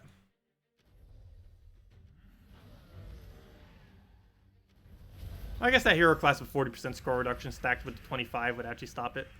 But there's almost nothing that would stop it, I should say. Okay, what do we grab here? I guess we go for instant kill on that. Oh, that backfired slightly. Luckily, he did not have a follow-up skull, so we'll go for this into a brown, hopefully. Good. We'll take that. Grab ourselves a convert on everything. It'll take a skull, but we already have barrier, so it won't matter. Fortunately, that did not convert either of them. We'll take a safety brown just to make sure he doesn't poke us. Oh, wait, never mind, he already did. We'll take a second safety brown then. Clear everything to hopefully get Zugoff, and then kill out the Merline before it silences. Luckily, that has impervious, so we'll get rid of that just so he doesn't move us. And now we just need to worry about it killing us with skulls, which it will do in 2 skull hits. Or 1 if we don't have barrier.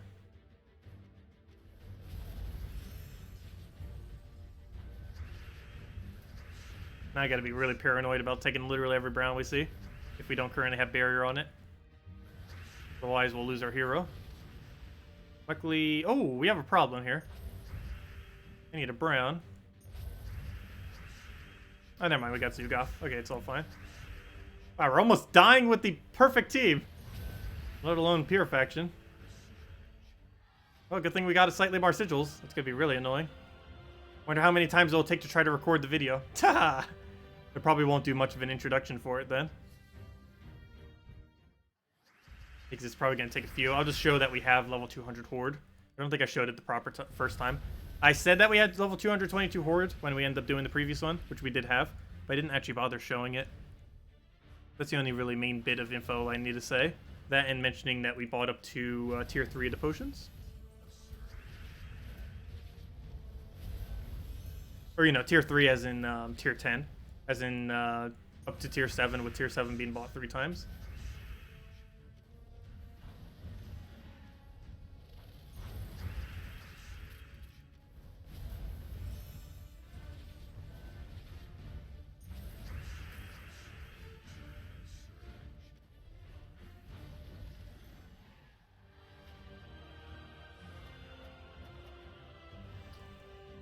Let's see.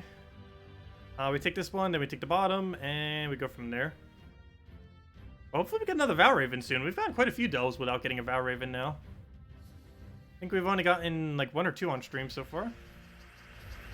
Today. Well, we've done about 8 battles, 9 battles, or 9 delves I should say.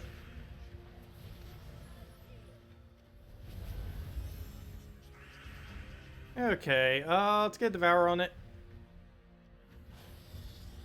So I'll probably go say hi to Global Chat after this, since we're about to hand out a redeem code. Oh, so hello, Angelo. Welcome.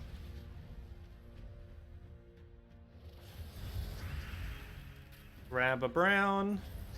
Get yourself a Devourer. Hopefully that will die randomly to Death Mark next turn. Nope. Double nope. And he's dead off Devourer. Okay, next, we take these bottom 2, we're into treasure room, and then go to the final room. It's that annoying Cedric one. Why do I keep getting Cedric? Of all times, I don't want to see a Cedric.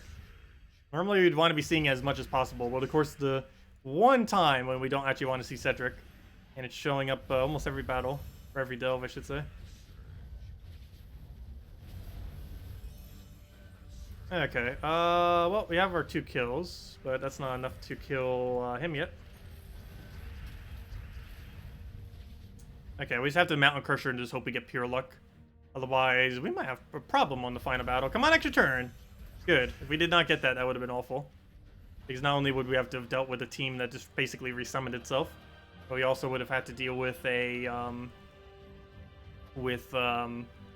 our team permanently moved for the other 2 battles.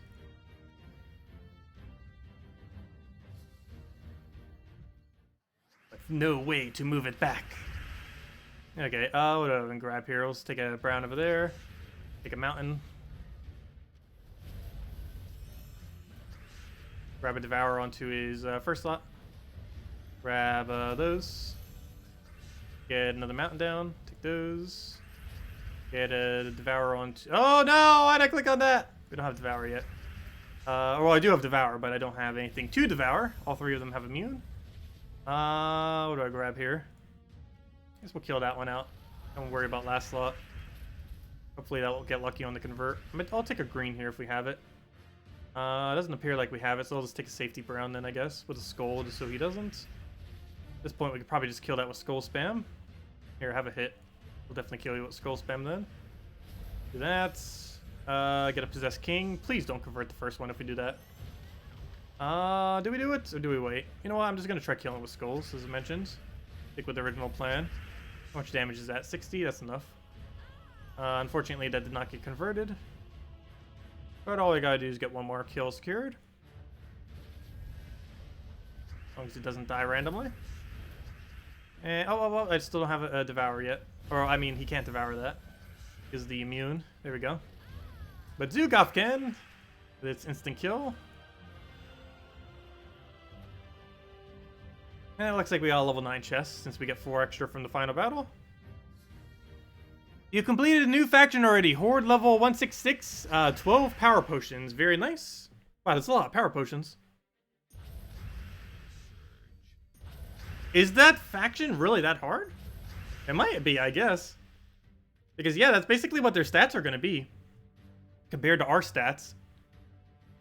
Maybe we won't be able to do pure faction. Actually, it does look really hard. Because that's basically what the final stats are going to be like. But except in the 500s, even higher. And our stats will look like about what they are right now. Approximately. And that is obviously a big difference. But we do have first turn advantage. And that also hopefully means we get first Mirage Queen. What is most of his damage coming from, though? Unfortunately, his third slot is where pretty much all of his damage is coming from. Which is why I kind of wanted to go to triple water elemental thing. Regardless of what we do first slot, though, it's pretty much going to die. This is one of the reasons for even using this. Because it does have some score reduction attached. And it has Submerge on it, too. So it could potentially outlive it.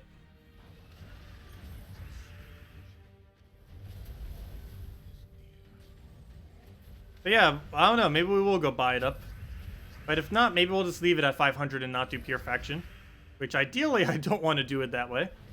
But hopefully we could just outplay the enemy with lower stats. It is AI after all. That, or I'm going to have to go with the Death Mark method like I mentioned. We're going to have to get the Death Mark. And just play our team ridiculously safe. With like 3 Mirage Queens with the Converter. And just build our entire team on the premise of not dying. That might also be what we have to do. Let me see. What am I looking for? I'm looking for nothing yet. Oh yeah, let me go hand out the code. I knew there was something I was going to go do. I did say I would hand out a code once we finish out this one. Then we'll do 490, and then we'll go try our luck at 500s. And see what on earth happens with that. But anyways, let me go say hi global chat real quick. Just to tell them that we are streaming and all that good stuff. Hello everyone. I am streaming Gems of War Faction event on YouTube at Tacet the Terror if anyone is interested. Handing out a redeem code for in-game resources as well. And let's see, what can we do for that? Let's do a map, a treasure chest, and since it's pirate themed, let's just go with the ship. I should probably put that in a different order, but oh well, we'll go with that. Hey, if we're paying gems for those, if we're using our gem reserves to try to get those emojis, we are going to use them one way or another. There we go. And do this. Oh, I guess we'll go up to 10, and then we'll hand out the code. And then we'll have another code later. This is not the only code we'll be doing. We'll be handing out the other code if we do Pure Faction, or once we get it done. Though we'll also do it after 500 if it seems we're not going to be able to get done Pure Faction. I might just throw the gems for it, though. If it costs us an extra 1,000 gems, it costs us an extra 1,000. Ideally, it won't. But, we'll see what happens. We'll see what happens. I'm not even sure if anyone even uses global chats this far down, but apparently they do because chat's still showing up. It's obviously not that many people. Most are in like the top 5 globals. But as you can see, there's still different text in each of these, so they are conversing.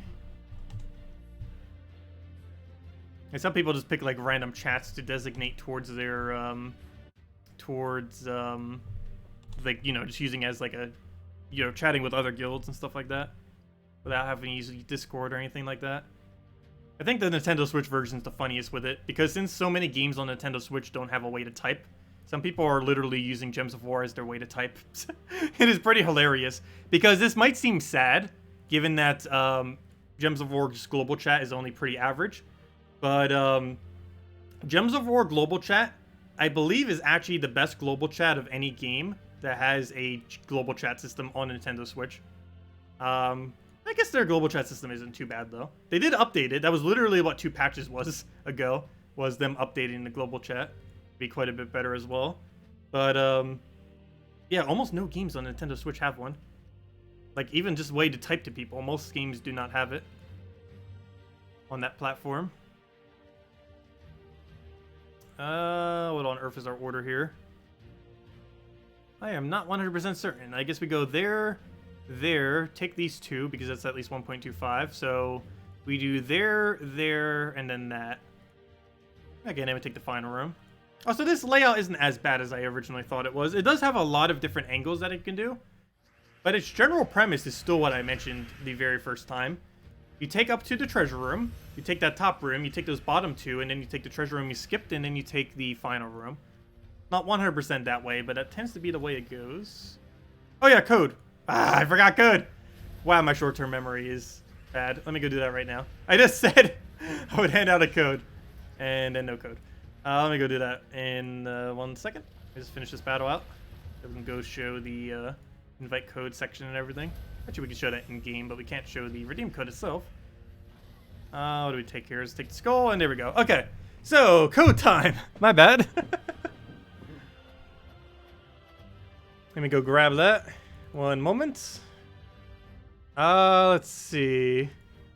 Let me go get the code from the code section. Oh yeah, you didn't get the notification. Yeah, YouTube is very, very, very, very, very, very bad with notifications.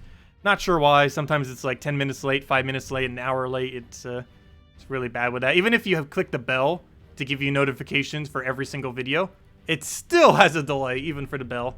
But we stream every time at 8 p.m. Eastern Standard Time, so just check in the channel. And it'll be there. But yeah, there's the redeem codes, guys. Use it on gemsofwar.com underneath the game code section. Same place as always. Your invite code is found underneath the settings menu. Whatever your game says there is what you put in. Redeem code's right over there in chat. Just click copy paste on it and put it into the website there, gemsofwar.com underneath the game code section, or simply click the link and oops, I didn't even claim it myself. That would be useful. Let me go claim it for myself. Get rid of all the excess. Confirm. And it gives the same reward as always. True treasure maps, 1 gem key, 2,000 gold, and, or sorry, true treasure maps, 1 gem key, 200 souls, and 2,500 gold. And it works on every platform except the console version, so just PC mobile. And here you guys go. Okay. So, hey, should I go do this pet? We might actually need his pet food, oddly enough. Because, let's see, how much does it cost to upgrade the next pet thingy? I don't know. We'll still have some time to do it later. Let's see. What's the timer on? It's like 15 minutes, right? No, 36. Oh, well, it's not that big a deal. I'm pretty sure we won't need that white pet food. But it would actually give us slightly higher stats, I believe. Would we get another faction thingy if we do one more? I believe we do. Let me see. Where is it? What's our current score? Yeah, we get the pet. So let me go finish out this delve. And then see if we need more white pet food. I believe we do have enough white pet food. We'll find out in like 8 minutes once we finish out the delve. On if we will or will not end up needing it.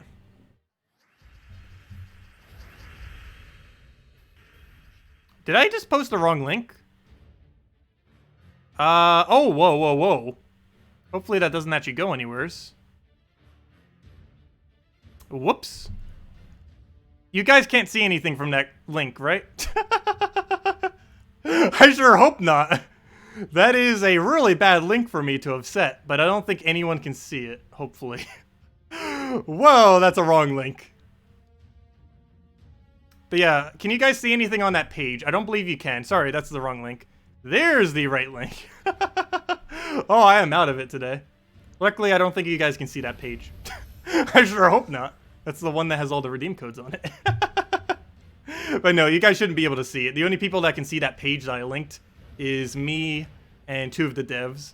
But no one else should be able to see that page, luckily. But that's the page I have all the redeem codes on.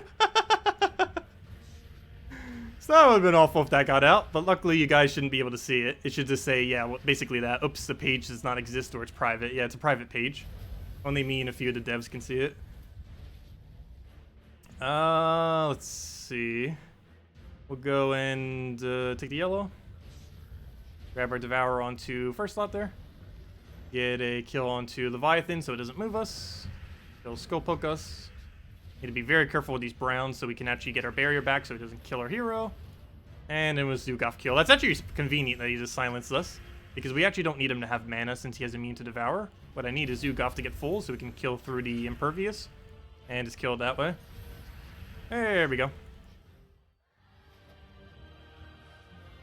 Okay, what path are we doing? We're doing there, and then we take the final room. Sounds like a plan.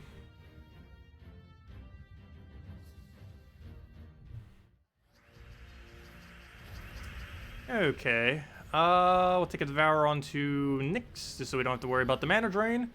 Get a nice little explosion onto that. Throw that onto Mountain Crusher for everything. We'll take the Cascade to get our reds there. We then go through Devour now that he doesn't have immune to Devour anymore. We'll take that for an extra turn. Almost took the wrong move.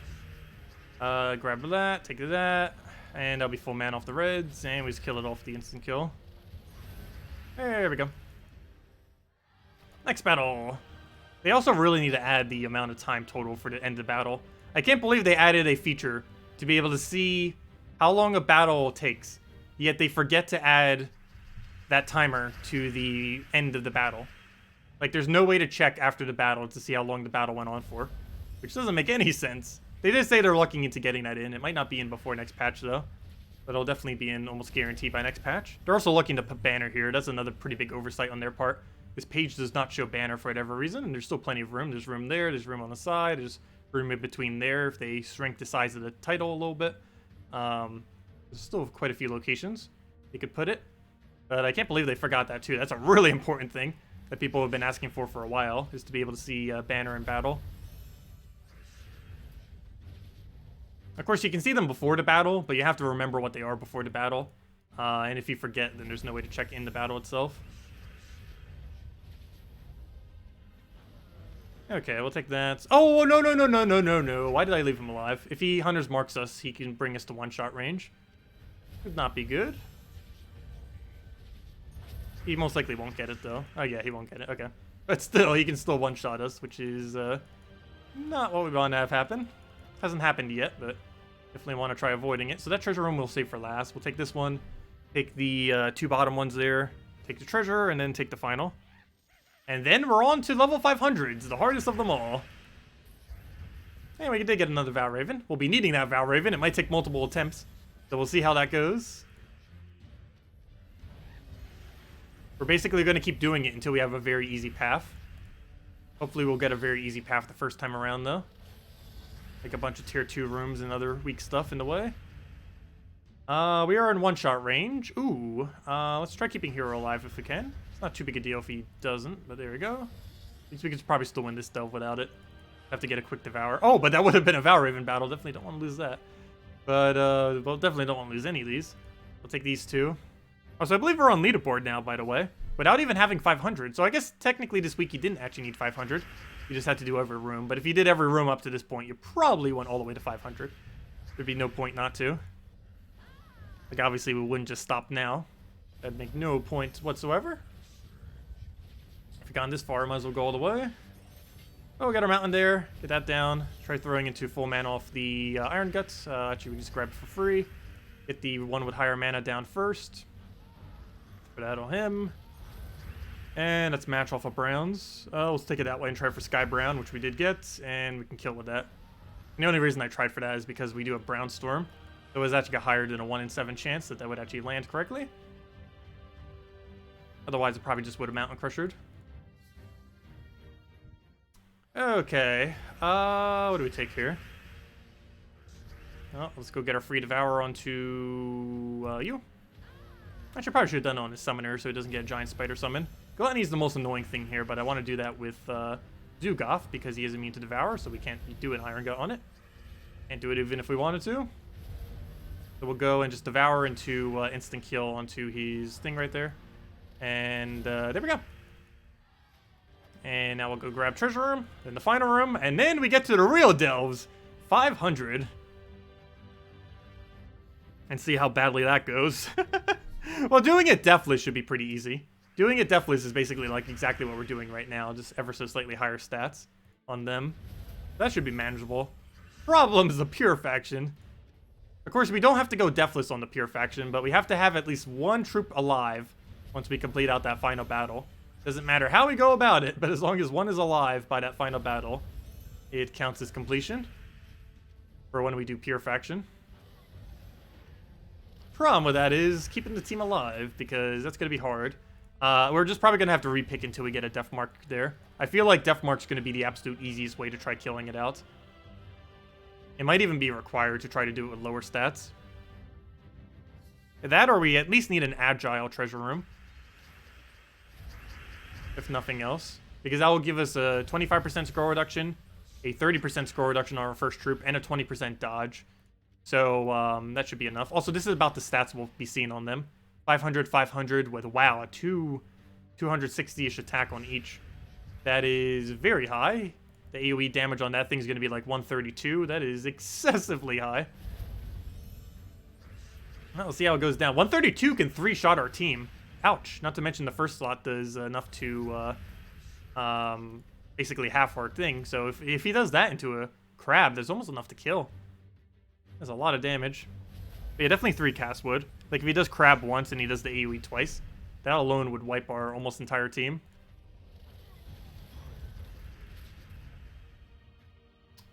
Let's see. What do we even need here? I guess we'll take a safety Brown just in case. I don't have to keep this team alive. But might as well. Just in case. Oh, wait, I didn't take a Brown. Oh, no. Okay, good. He did. Oh, no, he did get a skull. Oh, no. Wow, he could have killed us, but he decided not to. How nice of him. Oh, there we go. There we go. So that's that. Okay, now the moment of truth. Do we have a good layout? Potentially. If this is Death Mark Room, it's worth it. No, it's not Death Mark Room. No, it's not a good effect. Okay, this one we're going to have to run level 500. So hopefully we'll get the next one as a better one. There's nothing worth taking on Pure Faction here. The path isn't the easiest. Plus it has no good treasure room for the bonus. We need either a 20% Agile or we need a the Death Mark. Is what we need in that area. Or even both. If that was Death Mark and that was 20% Agile, that'd be so perfect. Just taking those and then go into the other battle should be fine. Unless, I don't know, the Draculus shouldn't be too bad. It would take him, I think, 2 or 3 casts to kill us. Well, I guess that is pretty quick, isn't it? 2 or 3 casts is pretty quick. And then the Agile one definitely wouldn't really kill us. It would just be the issue of trying to get the Death Mark. Be the harder one. But anyways, let's go do Pure Faction now. I mean, not Pure Faction, I mean Deathless. So we just have to do exactly what we did, but just make sure not to die, which we have been already doing. Now we just need to do it again. And then next one, it will be the harder part, which is trying to do Pure Faction. Let's see how awful that goes. But yeah, we're definitely doing it. Even if we have to spend another 1,000 gems, we are not going to do it. Like, it has to happen. Also, every single attempt, I'm going to have to set it up as if we're actually recording, because I am going to be trying to record each time. Just so I don't have to go and do it after the fact. Just have it all separated, and it'll end up working out. I have to do like a little intro every single time we do a new delve on Peer Faction. It won't take long though. It'll take like 30 seconds each time to do a little intro. Just to make sure I don't have to like do any editing on it. I can just post it and it could be up by probably later tonight. Otherwise, it wouldn't be up till like later tomorrow. Otherwise. Hello, Splitskin. Welcome. Okay, we'll throw a mountain down. Get that going. Get Devour onto his first slot. Hopefully it doesn't do anything too weird off of that. Don't you dare do it again. Stop it, stop it, stop it. No! Kill that out so it stops looping. Then we'll probably kill last slot because that's the only other thing that can really kill us. And we should be fine from here. We'll throw a red. I'm almost scared to cast Zugoff just out of fear that we might end up getting skull spammed and just instantly die afterwards. Because we do, this is the only delve, or just the 500th delve is the only one that we actually have to go deathless on. All the other ones were kind of just for fun to go deathless. This one really matters if we do. Gotta be careful. This is a 1.4? No, it is not. So we go there. Final room, and then almost completed. Oh, that reminds me. I need to go upgrade the faction troop. Let me go do that. I need to go see if we need more pet food or not. I don't think we need more pet food. But we're about to find out. Let me see. Troops. Probably not. It showed that we had an ascension on it. Well, then again, it would show we have ascension regardless. Let's see. Where's that pet? Where'd it go? Right there. There's the boat. Boaty McBoatface. And we'll get the upgrade. And do we have enough white pet food? We should. It's like, what? 15? Oh! Wait, what? We don't have enough! We ran out of pet food! Wow, that's the first time we've ever ran out of pet food, by the way. Other than when pets first came out, but it's because pets first came out. But yeah, we need to go do the pet real quick. I might need to start doing all these pets, including these useless ones that we already have maxed. Well, obviously, I've been doing the ones I don't have maxed. But even the ones I do have maxed, I might need to start doing just for the pet food. Because since I haven't been doing all the ones I don't have maxed, I keep running down my pet food stack. And now we have ran outs. But yeah, I guess it's 45 then, if I'm not mistaken. We need like 6 white pet food. So we'll keep going and just do the entire event. I think we have enough time. Let me see, what's the timer on it? Could be like 15. 23, that's plenty enough time. It takes like 5 minutes or so. Clear through these battles. Once we get some Shaman EXP out of it. Still trying to level this hero class. It's a pretty useless hero class, but need to level it eventually. Has to be done sooner or later. Okay, we'll get all destroys down, get that going. Throw that down into our greed, and then just throw that into our key. Yeah, you can get food in Soulforge, but I ideally don't want to have to spend to get food in Soulforge, in case those resources are ever used for something else in the future. I did do it for brown food once a little bit, but ideally don't want to try doing it again, just in case they do add a new feature for it that uses it. There's no signs that they will, but you never know.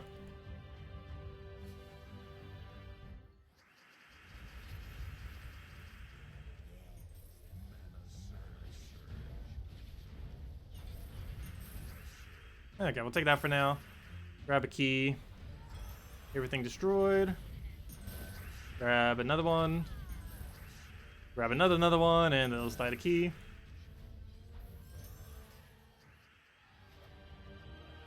Hey, level 79 on Shaman. Still another 21 levels to go. And 70 is the halfway point because of how it levels, so we still have a ways to go on it still. We're not even 2/3 the way. I think 2/3 is around 85 or so. Not even, actually it's higher than that. 2/3 is like 89 or 90. 2/3 point.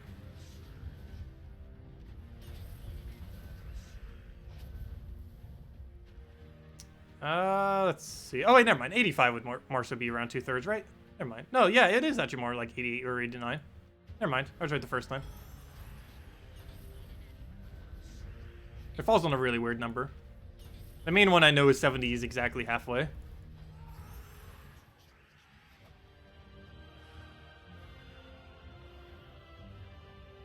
It's always funny when games have that. It's always funny because in like a game like this, halfway to 100 is 70, and like something like, let's say like RuneScape, due to how it has like its scaling, halfway to 99 is 92, which is even harder in that one. But I always find that kind of funny, where games halfway points, because of how they have it scaled, is nowhere near where the actual halfway point is because of how it scales its EXP system.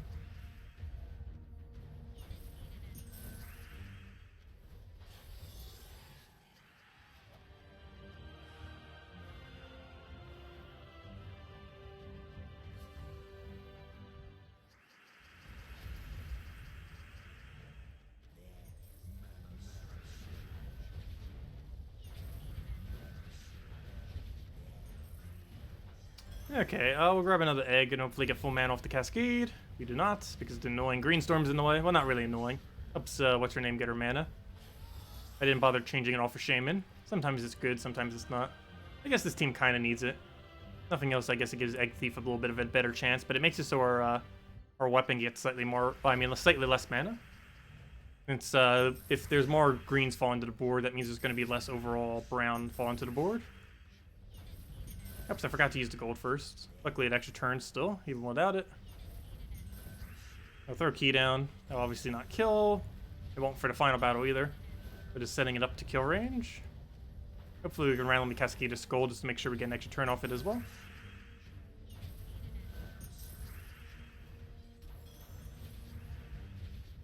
Okay, we'll take the other one. Grab a another hit there. And it was throw right down to a key, and down it goes. Okay, and then we just take this one.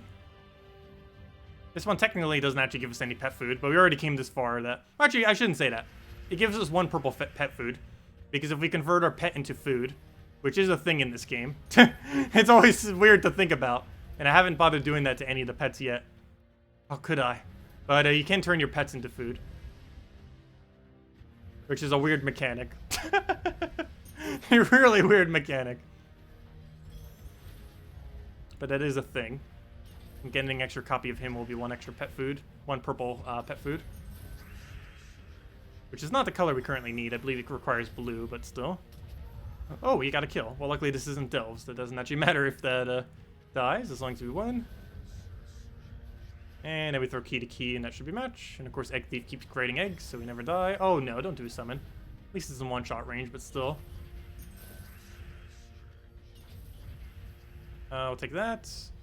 And now we need a random skull. Yep, exactly so. There we go. Okay, that should be all the food we need. And if not, then yes, we will buy it from Soulforge. Wow! The one time we needed white pet food. And it drops us nothing, pretty much. We only got 2 white pet food. Okay, never mind. I do need to go craft white blue pet food, I mean.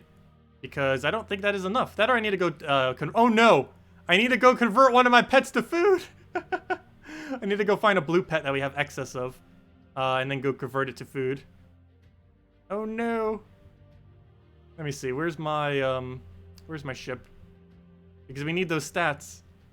Let's see. Oh no, we might have enough food now. Okay, never mind. We only needed 40. We have enough. False alarm. We actually only needed 1 white pet food. We don't have to kill any of our pets. False alarm. There we go. We got the upgrade. Now we have it upgraded there. And now we have like 0 pet food. So I do need to make sure I start doing pets now that I see them. And we get 5 gems for doing that upgrade. And there we go. Okay, next order of business. Let's go complete out level 500. We're still doing it. Still trying to go deathless here. So let's keep doing that. Let's see, what's our path here? Was this a 1.3? Yes, so we go all the way there, and then take the final room. And hopefully don't die along the ways. Hello, Jay! Welcome, welcome, welcome. Things have been going pretty well. Currently doing level 500 Deathless. Then we're going to be attempting level 500 Pure Faction and seeing how badly that goes. Because it's going to be super, super, super annoying to do. We might even need to buy more packs if it is too difficult. We'll try it once, maybe twice without it, but... Well, we'll run it until we run out of sigils and see if we can do it with that and then try upgrading from there. I don't want to spend too many gems on it though. We already are like 2,000 down or so. But we have enough reserves that it's not too big a deal. We already came this far. Who wants to be pet food? That is not a game show you'd want to be on.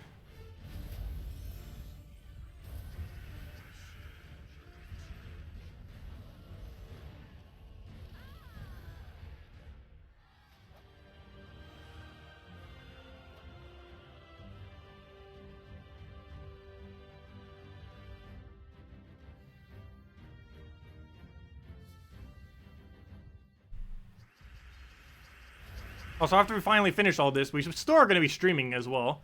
Once we finish it, we'll hand out a code, and then we're probably heading over to the Nintendo Switch account. I at least want to do Guild Wars on stream. The rest I'll probably do off stream. But I want to at least get Guild Wars in, because it's always interesting to see how that pans out. And this is also the first time we're in Bracket 1. So we have a bunch of people in Bracket 1 that are actually supposed to be in Bracket 1 for the most part. So we'll see how that goes. Some of them aren't, but it's still going to take a few more months until that fully gets sorted out. But at least our guild's currently there. So, and I believe we're in first place last time I checked. Actually, what's sad is I believe we're in first place even if I do 0 battles. Though I'm still going to do them, obviously. Because we need to make sure we try getting Paragon or something for next Guild War, just to make sure it's easier for us. Plus, I need to do PvP grind anyways to get trophies, so I might as well do it through the event. Yeah, we'll take this. Take the other 2, go from there. But we might get some really hard battles, we'll see. Because we don't have that many options to use for some of the color days. And depending on how hard their teams are, like if they're using the meta. The meta does exist on Nintendo Switch version, by the way. Not the full meta, but the Yagway Queen Titania meta does exist. If you can use Urska Crown, Yagway, Tapon, Queen Titania. It is currently, I believe, the strongest defend team on Nintendo Switch version. Because it doesn't have all the other really strong teams yet. That'd be ran on the other versions. And Flame of First doesn't exist. It will be coming in on Nintendo Switch, but I think it's still another month or 2 before it gets Flame of Fur. Which is what you replace Urska Crown with. And you can also just use Mountain Crusher in first slot too. We'll take that down. Grab a... we'll try for Convert, I guess. Did not get it. I'm gonna go poke him. We might be able to kill him with skulls at this point. His stats are low enough that we could probably get away with it. Luckily, he did not take that for a skull. He could have taken that for a free extra turn skull, but luckily AI does not know how to do that properly. So I'll take that and then just double instant kill. Even if he pokes us once, we should be fine. And he doesn't even get that. So we'll just go Devour. Oh, no, don't do that. Actually, maybe I should have done that because we could have extra turned it and then thrown it in his first slot and then just killed it with skulls in case it didn't hit. 8,500 for just one battle. That is how much these things are worth. Also, we should be on leaderboard. Well, if nothing else, we made leaderboard. Yay. We still got a ways to go. But for the finishing the event with Pure Faction. I'm not even sure how many times Pure Faction is going to take us. Hopefully first try. But not sure about it. If it will or will not be. Doesn't seem like it will. These battles are so hard even with this team. Let alone with Pure Faction. I'll see how it goes. You finally found a good guild! And we're going for many people other than the PvP leaderboard. Any tips for starting week? For what? Trying to do PvP leaderboard? What do you mean by starting week, though? Like on your first week and you're trying to do Guild Wars with your new guild? Well, I'm not sure. It depends what kind of teams you have available. Yagway Titania, like I mentioned, is pretty solid. There's, what was it? Urska Crown, Yagway, Tapon, Queen Titania. Key team's pretty good if you're on anything but Nintendo Switch. That team is Cedric, Egg Thief, Skeleton Key, and Greed and Lancelot. Other than that, running anything based around Essence of Evil into a damage source tends to be pretty decent speed, as well as a lot of disable. What other quick ones are there out there these days? Anything that's pure skull spam is actually pretty decent these days. Especially things like Divinish Baller and Tequilin, though there's plenty of other options that exist. Glaceon, Bloodhammer is a pretty solid combo as well. And just messing around with other double converters and whatever skull spam you have available tends to be towards the quicker side. And that's pretty much most of them, unless you're running like 1 trophy battles. But normally if you're trying to make PvP and stuff, you'd be running the 2 trophy and 3 trophies. Try to get more points out of it.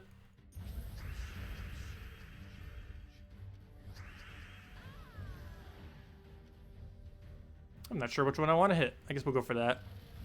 Did it really just agile my skulls? I had a feeling it was going to do that too. Didn't mention anything, but of course. Let's take brown. It's fine if it pokes our barrier. We'll grab black, get our Devour on her. Actually, we won't at this point. She's already so damn... Oh, yeah, well, you kind of have to. Never mind. Don't have a choice. Because stun helped it again. Yet again, the helpful stun. The positive stats effect of stun. Who would have known? Okay, 2 more battles, and 500 is complete. But that is not the hard part. The hard part is purification.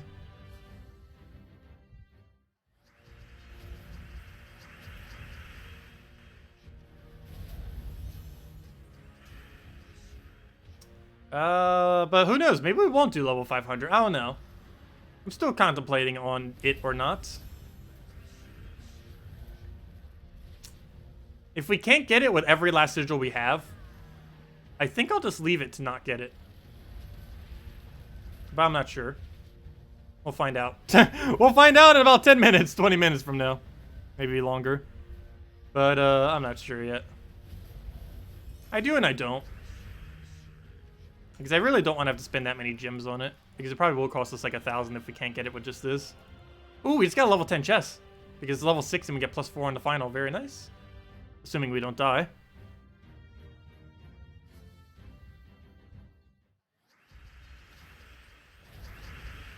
Oh yeah, we're streaming for another hour, if not 2 hours. We're streaming for a while. We're probably streaming almost to midnight.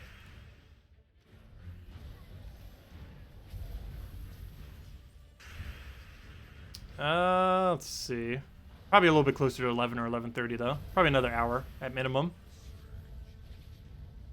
Let's see. Get the hit right there. Oh, no. Okay, good. This is pure faction, so it actually is really important we don't die. What do I take? Let me take a really safe move. Even if it doesn't give us any follow-up. As long as it's safe. And there we go. And that's dead. There we go! Pure faction completed. That's the easy part. And a level 10 chest to end it with, too. Very cool. Hopefully it has some good loot in it. Not really. But there's that. Actually, it would be cool if they added like a unique drop in that chest, but there is none. Like in a level 10 chest. Okay, now the super hard part. Please, please, please, please, please be the Death Mark room. It is not.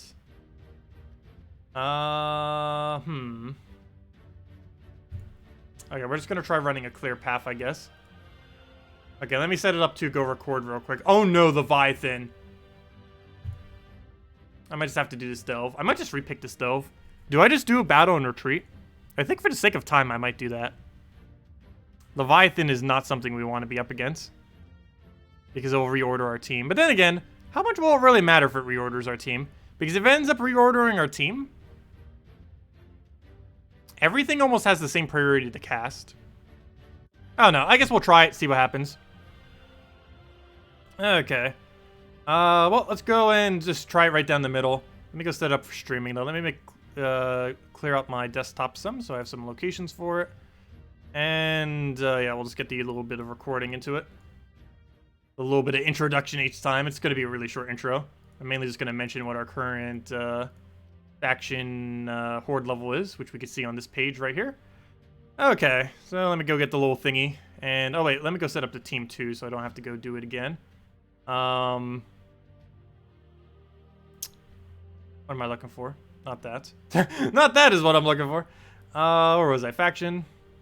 Wait, does it save it if you do this? I don't think it does, actually. Oh, well, I'll just put it in at the beginning, I guess. Let me save at least this, though, so it's not as annoying. Save the search of where to go. Oh, wait, can you not save searches in this game mode? You can't. Oh, I wanted to save the search of Sunken Fleet. We wouldn't have to scroll all the way down here. Where is Sunken Fleet? There it is. But yeah, there's no way to save it. They don't have a save option under this menu. No, they don't have it for the events. But yeah, the game plan is, I believe that's the game plan. That or that. Still not certain. I think we're going this. Oh, and we changed the banner to the banner from the faction, if I'm not mistaken. The minus green one, where'd it go? The +2 blue, +1 red, -1 yellow. And unfortunately, this doesn't get saved, does it? If I go out of this menu and go back in. Oh, wait, it does. Did it actually save? Did they finally fix it so it finally saves now? Without having to do a battle? Nope. Ah, nope. No! Oh, well, it's not that big a deal. We can set it up as soon as we start it. How many powers do we currently have? 3. I highly doubt we'll get it done on first try. But I'm still going to try recording it as if we are.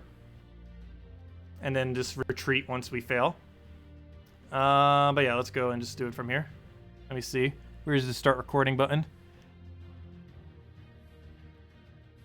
Hello, everyone. I am Tacet, and today we're going to be trying to do level 500 Pure Faction for the new faction of Sunken Fleet. We are currently at Horde level 200. We've gotten all the way to where we need to go. And the only other thing we need now is to complete out with Pure Faction. As far as how many bonuses we end up having, we have all the way to Tier 7, with Tier 7 bought up 3 times. It's probably going to take a little bit more than this, but we're going to try it out with this and just see what will go. As far as our team, we're going to be going just one of each for the faction team and just going from there. Let's see. We need to go all the way to Sunken Fleet so that it counts as Pure Faction.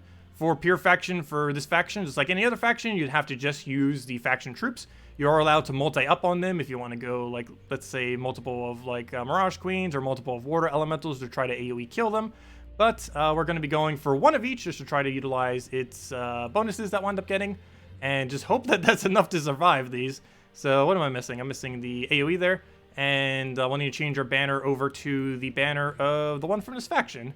Actually ends up working out the best. The one with +2 blue, +1 red. And that is probably the way we're going to go. Can also run it like that. Can also run it with the Water Elementals. See which way ends up running. We are at a gigantic stat disadvantage, but we'll see how it ends up rolling out. Still don't really know if I should put that in front or behind. But I think I'm going to put it in front just because I want to try. It's still a hard choice. But I think we'll do it for this for now. And yeah, let's go do our battle. Don't think we need to go change up anything else. And let's hope it works out. Tacet Pure Faction, take 1. Oh yeah, there's going to be a large counter, I'm pretty sure at this point. That'd be really amazing if we can actually get it first try.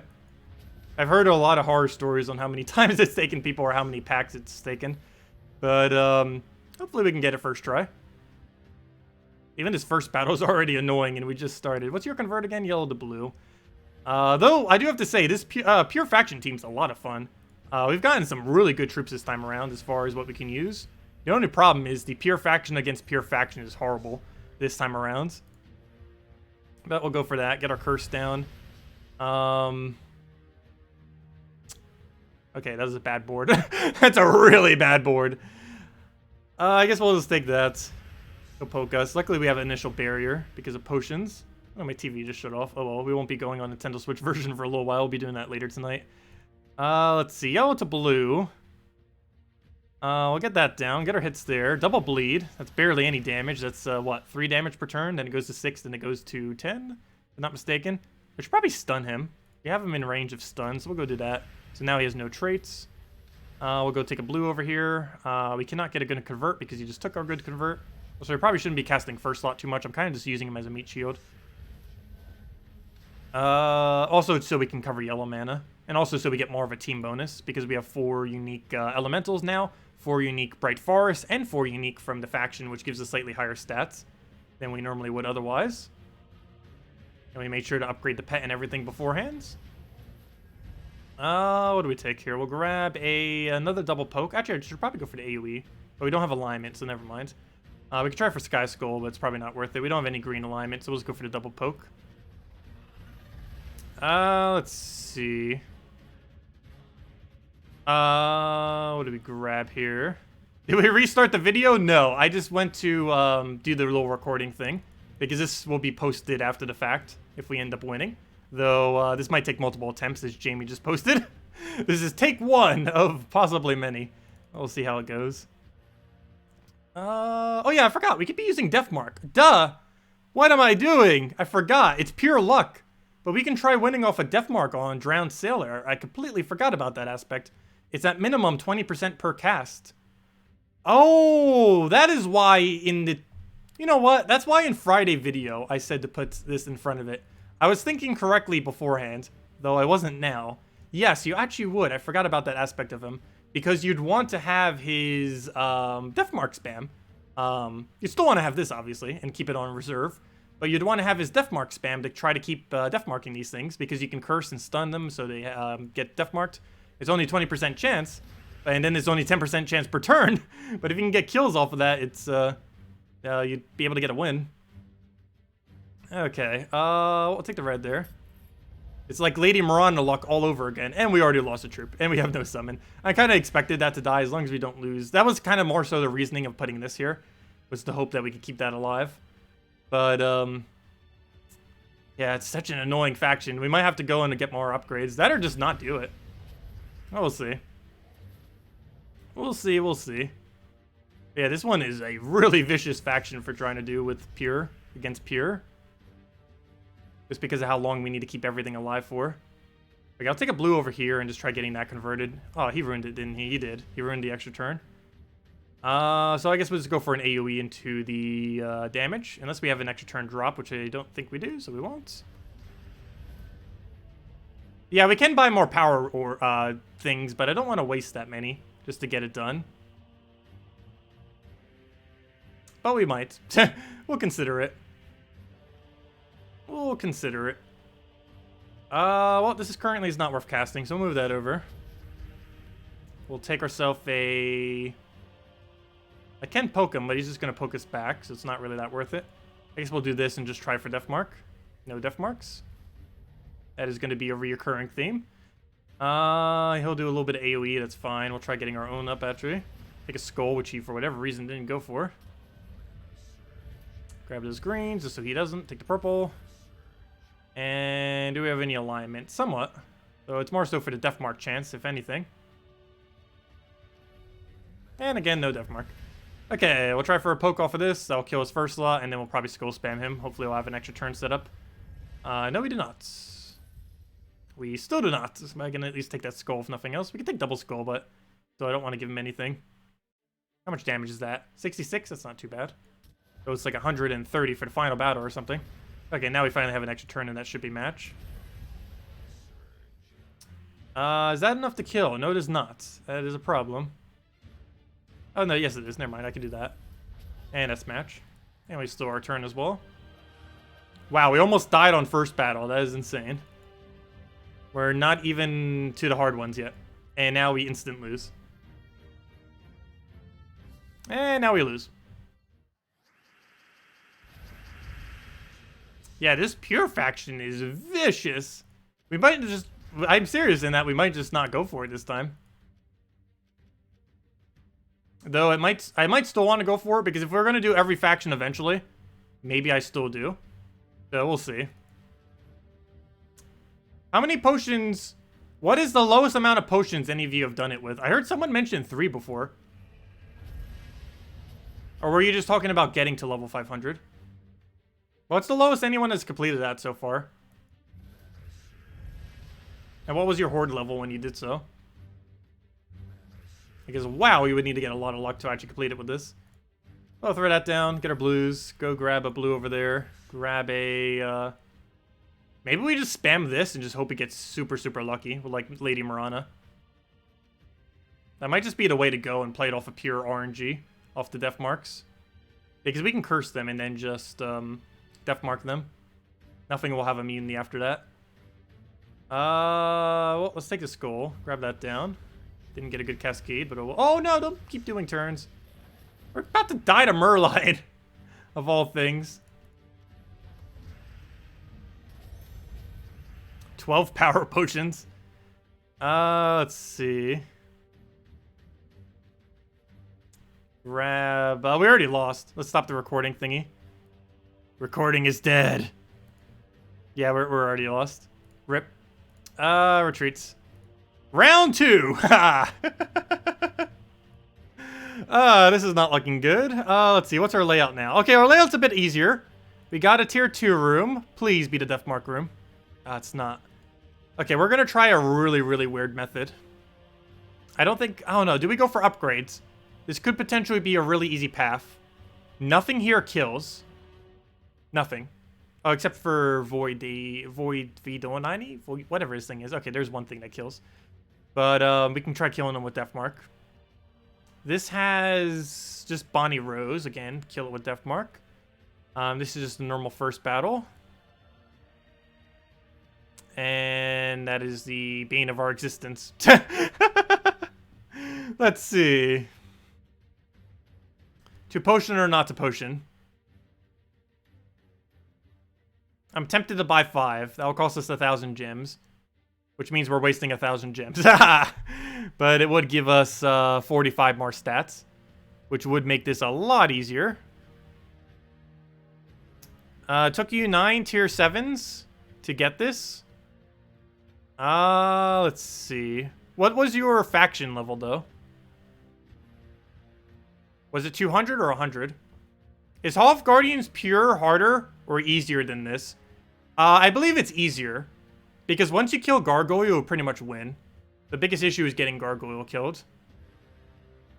But yeah, this one's definitely a hard one, that is for sure. Because there's just nothing to help survive with.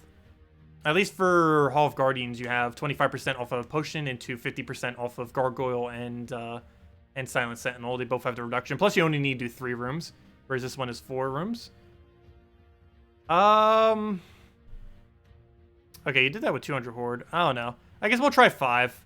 I hate to have to spend this many gems on it, but I think we're gonna have to.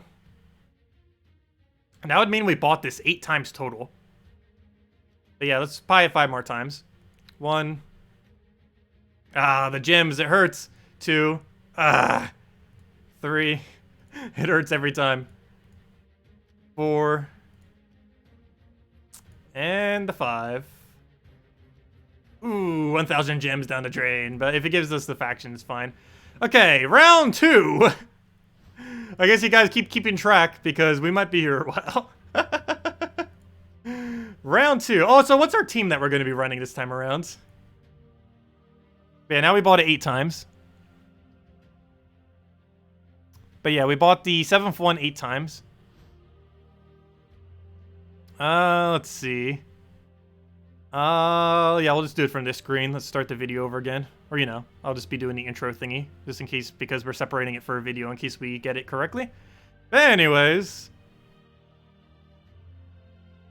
Hello, everyone. I am Tacet, and today we're going to be trying to complete out level 500 Pure Faction on Sunken Fleet. Take 2. And yeah, it's taken quite a bit of attempts. We're currently running on level 200 Horde. It is a very, very annoying faction. We're completed all the way up to it other than the Pure Faction. So that's the only thing we need to get done now. And it is a very hard faction to do, to say the least. We've currently bought all the packs with tier 7 8 times. And hopefully we'll be able to get it this time around. We got a somewhat okay path. So hopefully the second time we'll be able to get it. I am going to be switching up my team, I think, and I honestly still do not know what I want to conclude to as far as what I want to run. I think I'm still going to go one of each. I don't know, like Water Elemental I might actually get rid of, so we don't have the brown. It's going to be a little bit weird not running with the brown, but I'm so tempted to go for another Drowned Sailor, and the main reason for this is because of his Death Mark chance. I feel like we're going to need that Death Mark, so I'm going to go with a second Drowned Sailor. And you know what? I'm going all in. We're going triple Drowned Sailor. No, we're probably going to lose the first Drowned Sailor, but since we're not using damage, why not? So we're going to go with this. It might fail. It might not fail. But we are going with this and seeing what we can do. And just hoping that we can do basically pull Lady Moran on this delve. And just go with pure luck off of these Death Marks. We do have Curse, which means we can get rid of every single immune to Death Mark that is going to be coming into our way. So ideally, we can get that out the way and just kind of kill it that way. So that is pretty much the game plan. Otherwise, we'll probably go and try AoEs and try going down that methodology of trying to kill it with a bunch of the brown-blue troop to try to just AoE kill. But we're going with this, see if we can get it around and just hope it works. So right now, we could already start death marking, kind of. No, not really. We need better alignment than that. But then again, I guess we could deny him. But we also don't need to deny him because he's barely going to get anything out of it. So he'll do his thing. We'll go and probably have no move to do. I can still try for that one Death Mark. I really want to cast this before we start Death Marking because I don't have any way to get rid of their immunity currently. Maybe we do put that one troop in the team just to make sure we have a stun option. Well, we'll keep adapting it over time if we can't get it. We'll find the most perfect possible team. Let's see. Let's make sure it's actually recording. That'd be a fail if it wasn't. So much harder to tell when I'm doing it through this program, which is why I normally don't record through this program. But since we're live streaming, this program does allow live streaming while simultaneously recording, which is what we're doing now. Okay, let's move that over. We have alignment right there. Well, we had alignment right there. I'll take the skull for now. Grab a... I don't know what I want off of this. There's not much we can actually do. I guess we could try for nothing. Let's take that. We got a death mark, but there's only one that could even try to kill. And I need that curse. And he already cleansed it, of course. That's going to be a repeating theme. That's not nice. Though we have plenty of battles, if nothing else. We're going to have 1.5 billion attempts. I'm really curious how many our attempt number is going to be up to by the end of this stream. So at this rate, that might be the rest of this stream. He's just trying to throw down attempts until we get it. But at this point, we already committed. So we got to go for it. We can't not go for it now. We fully committed with it, with how many packs we just bought. Yeah, we have to regardless. So what do we go for here? Let's go for this convert. Mainly just to get us a new board. Still not much to really bother taking there. Let's see. What can you even grab? We'll try for a double blue sky, I guess. Didn't get it, though. That was a really low chance to actually get. I don't know why I gave that to him. We already got a kill off of AoE. Though that first slot's kind of expected to die. And we don't have any summoner either, which is really annoying for the stealth. We just don't have an option. It just hits so hard. I might just need to already restart this. And try a different one.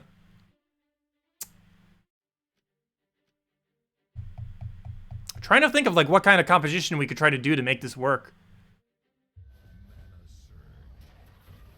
Yeah, we're gonna need to restart this. This is not gonna work out, I don't think.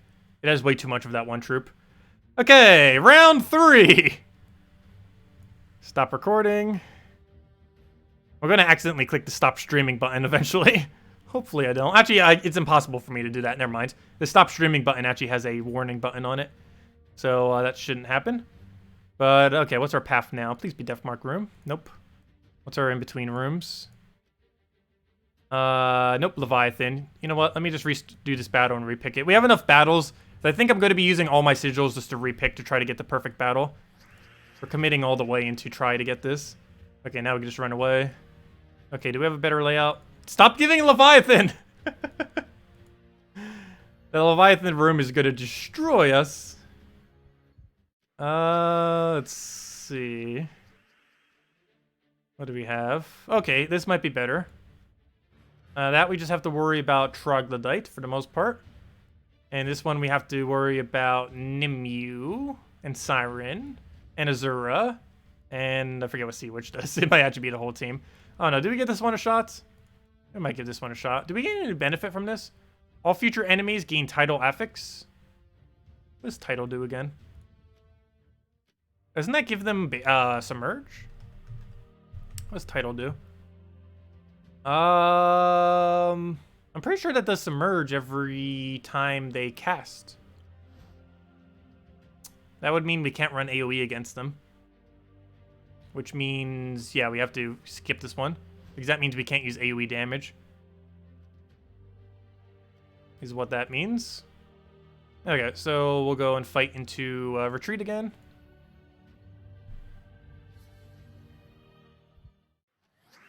Okay, retreat, retreat. Let's try this again. Leave delve. What do we have? A tier 2? Okay, that's easy. Please be easy. Ah, no, stop doing that. Unless this is Death Mark, I won't go for it. Nope, it's not worth it. Well, we got a good second room, but we didn't get a good third room. I might just buy the 10 packs at this point. We already came this far. There we go. This should be good. We got a okay tier 3 and a... Okay, there we go. And an easy tier 2. We got this. All future enemies gain 6 life. That's not annoying. All future enemies gain 2 attack. That's also not too annoying. Is this Death Mark? No, unfortunately. Is this anything good? No. Is that anything good? No. So we just go straight down the path. And that I don't even think can be a treasure room. So yeah, we just go down those 4. And I guess we buy the tier 10? Oh no. We might need it with how many times we keep repicking. Okay, let's figure out our team now. For people who have completed it, what did you actually use specifically for when you finally got the final one done? That wouldn't hurt asking as well. Let's see. If we end up potioning enough, it would probably just be worth it to go multiple water elementals. What I'm using right now is the best layout. That is sad if this is the best layout. Yeah, that's what I was thinking. The triple water elemental. If we get enough potions, we can just simply win off a water elemental spam. Which seems weird not to use Drowned Sailor. I don't know, maybe we put in one Drowned Sailor and go double the elemental and do it like this. And then at that point, it makes me just want to kind of just use the Crabman, though. You used Crab, Queen, Water, Sailor. When do you want to use your... Let's see, we have 99 damage. Yeah, I guess we just go one of each again. This was what I originally was going to do. Was this right here. But, I think... Yeah, we could either do that or that then. Crab, Water, Boat, Sailor. Yeah, it's just going to have to be one of each. We just need the stats off of how much extra stats we end up getting. To try to kill it out with. Okay, and I'm going to buy 2 more potions. It's 400 gems. I'm going to regret it, but... I don't know. Maybe we won't. I don't know. I want to, but also don't want to. 14 extra to all stats is obviously really good. But spending 400 gems is very bad. Let's see. Though 14 to these stats does look pretty tempting.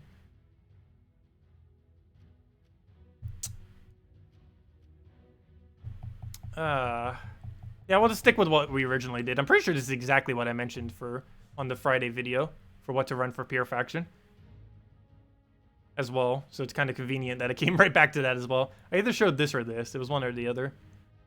But yeah, I think we'll roll it like this.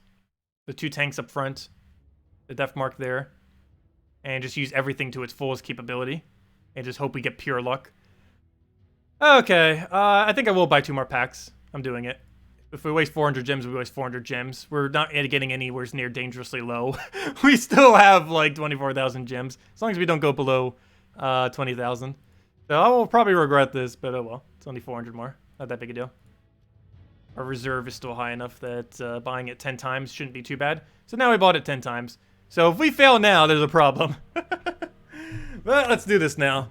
So let's go record it. Round 3. Who keeps making the post? Can you please keep making the post? That's actually kind of funny. I like that. Whoever keeps making the post on, like, what number we're on. This is the 3rd attempt. Okay, let's give this a shot, see what happens. Oh, let me stop it, because I was somewhat talking when I clicked the button. I forgot it doesn't have a delay. It has a slight delay when I start streaming, but it doesn't have a delay when I start recording with it. So let me delete all these old ones so I have space on my desktop, because my desktop is... I really need to clean up my desktop. I haven't for like 2 years now. I normally make like little files. I have a 2013 to 2015 file. I have a 2015 to 2016 file. And now I need to go get a 2017 to 2018 file because I still haven't cleared it out. Apparently I kept doing it every about 2 years, but haven't yet this year. But let's see. Need to soon.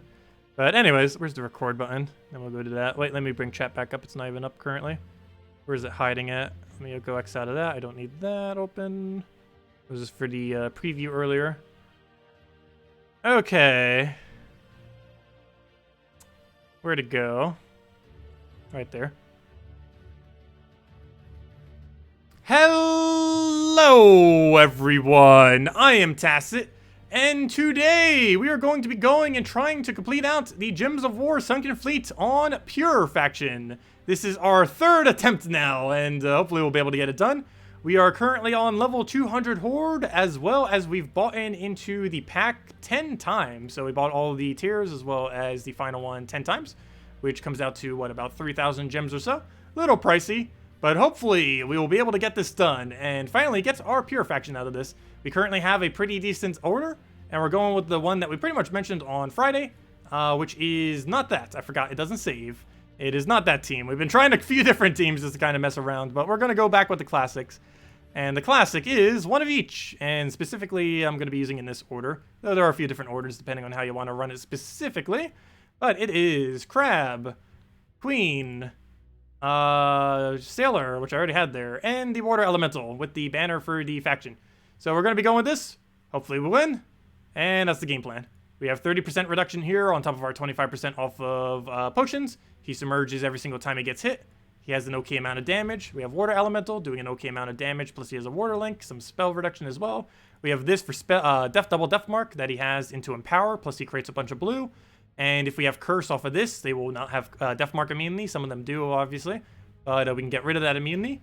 And the Mirage Queen can be used for Skull Spam, which we can hopefully use to try to kill them out.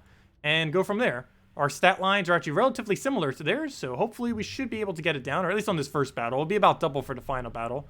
But hopefully we'll be able to get there, and it won't be too annoying. We'll see how it goes. So right off the bat here, we do have good alignment, so I'll go right into that. Hopefully we'll be able to get that right into a Mirage Queen. No Mirage Queen follow-up, so we'll take that for now. Oh, should have taken us blue first. Oh well, not too big a deal. We'll take a Skull for now. Yeah, we'll take Skull. Skull blue, it looks like. Because we don't have extra turn on anything else, so let's grab that. He'll go and do a little bit of a convert there. We'll take the other one. We'll grab ourselves a... I kind of don't want to bleed with this. We probably shouldn't be casting that ever. We don't really need the bleed mechanic. They don't have barrier or anything. So we'll do that. Get our triple stun. So now they don't have immune to Death Mark if we cast that. Again, I'm still going to hold this ability. Unfortunately, we're Death Marked on last slot. Nothing I can do about that. Not a single thing. I just need to hope it doesn't die. And if it does die, then we lose. And we try again. Attempt number 4. At this point, I don't think we're going to need any more potions. Just as a matter of throwing the attempts. Oh, Death Mark would have killed. It just broke our barrier. So the Death Mark's already trying to kill us. That's not a good sign. But yeah, that would have killed us if he didn't already have barrier. But hopefully the Death Mark goes away and doesn't try second killing him. So far, so good, but it hasn't gone off him yet. And because he broke his barrier, he might actually just die to damage at this point, which would also be bad. We do want to keep that alive for the final battle. Well, this board doesn't really do much for us. We'll just get that and throw it into an AoE. Luckily, Death Mark hasn't killed him yet. Keyword on yet. What do we take? I think we still hold on this. However, that is enough to kill his first slot if it's about to cast.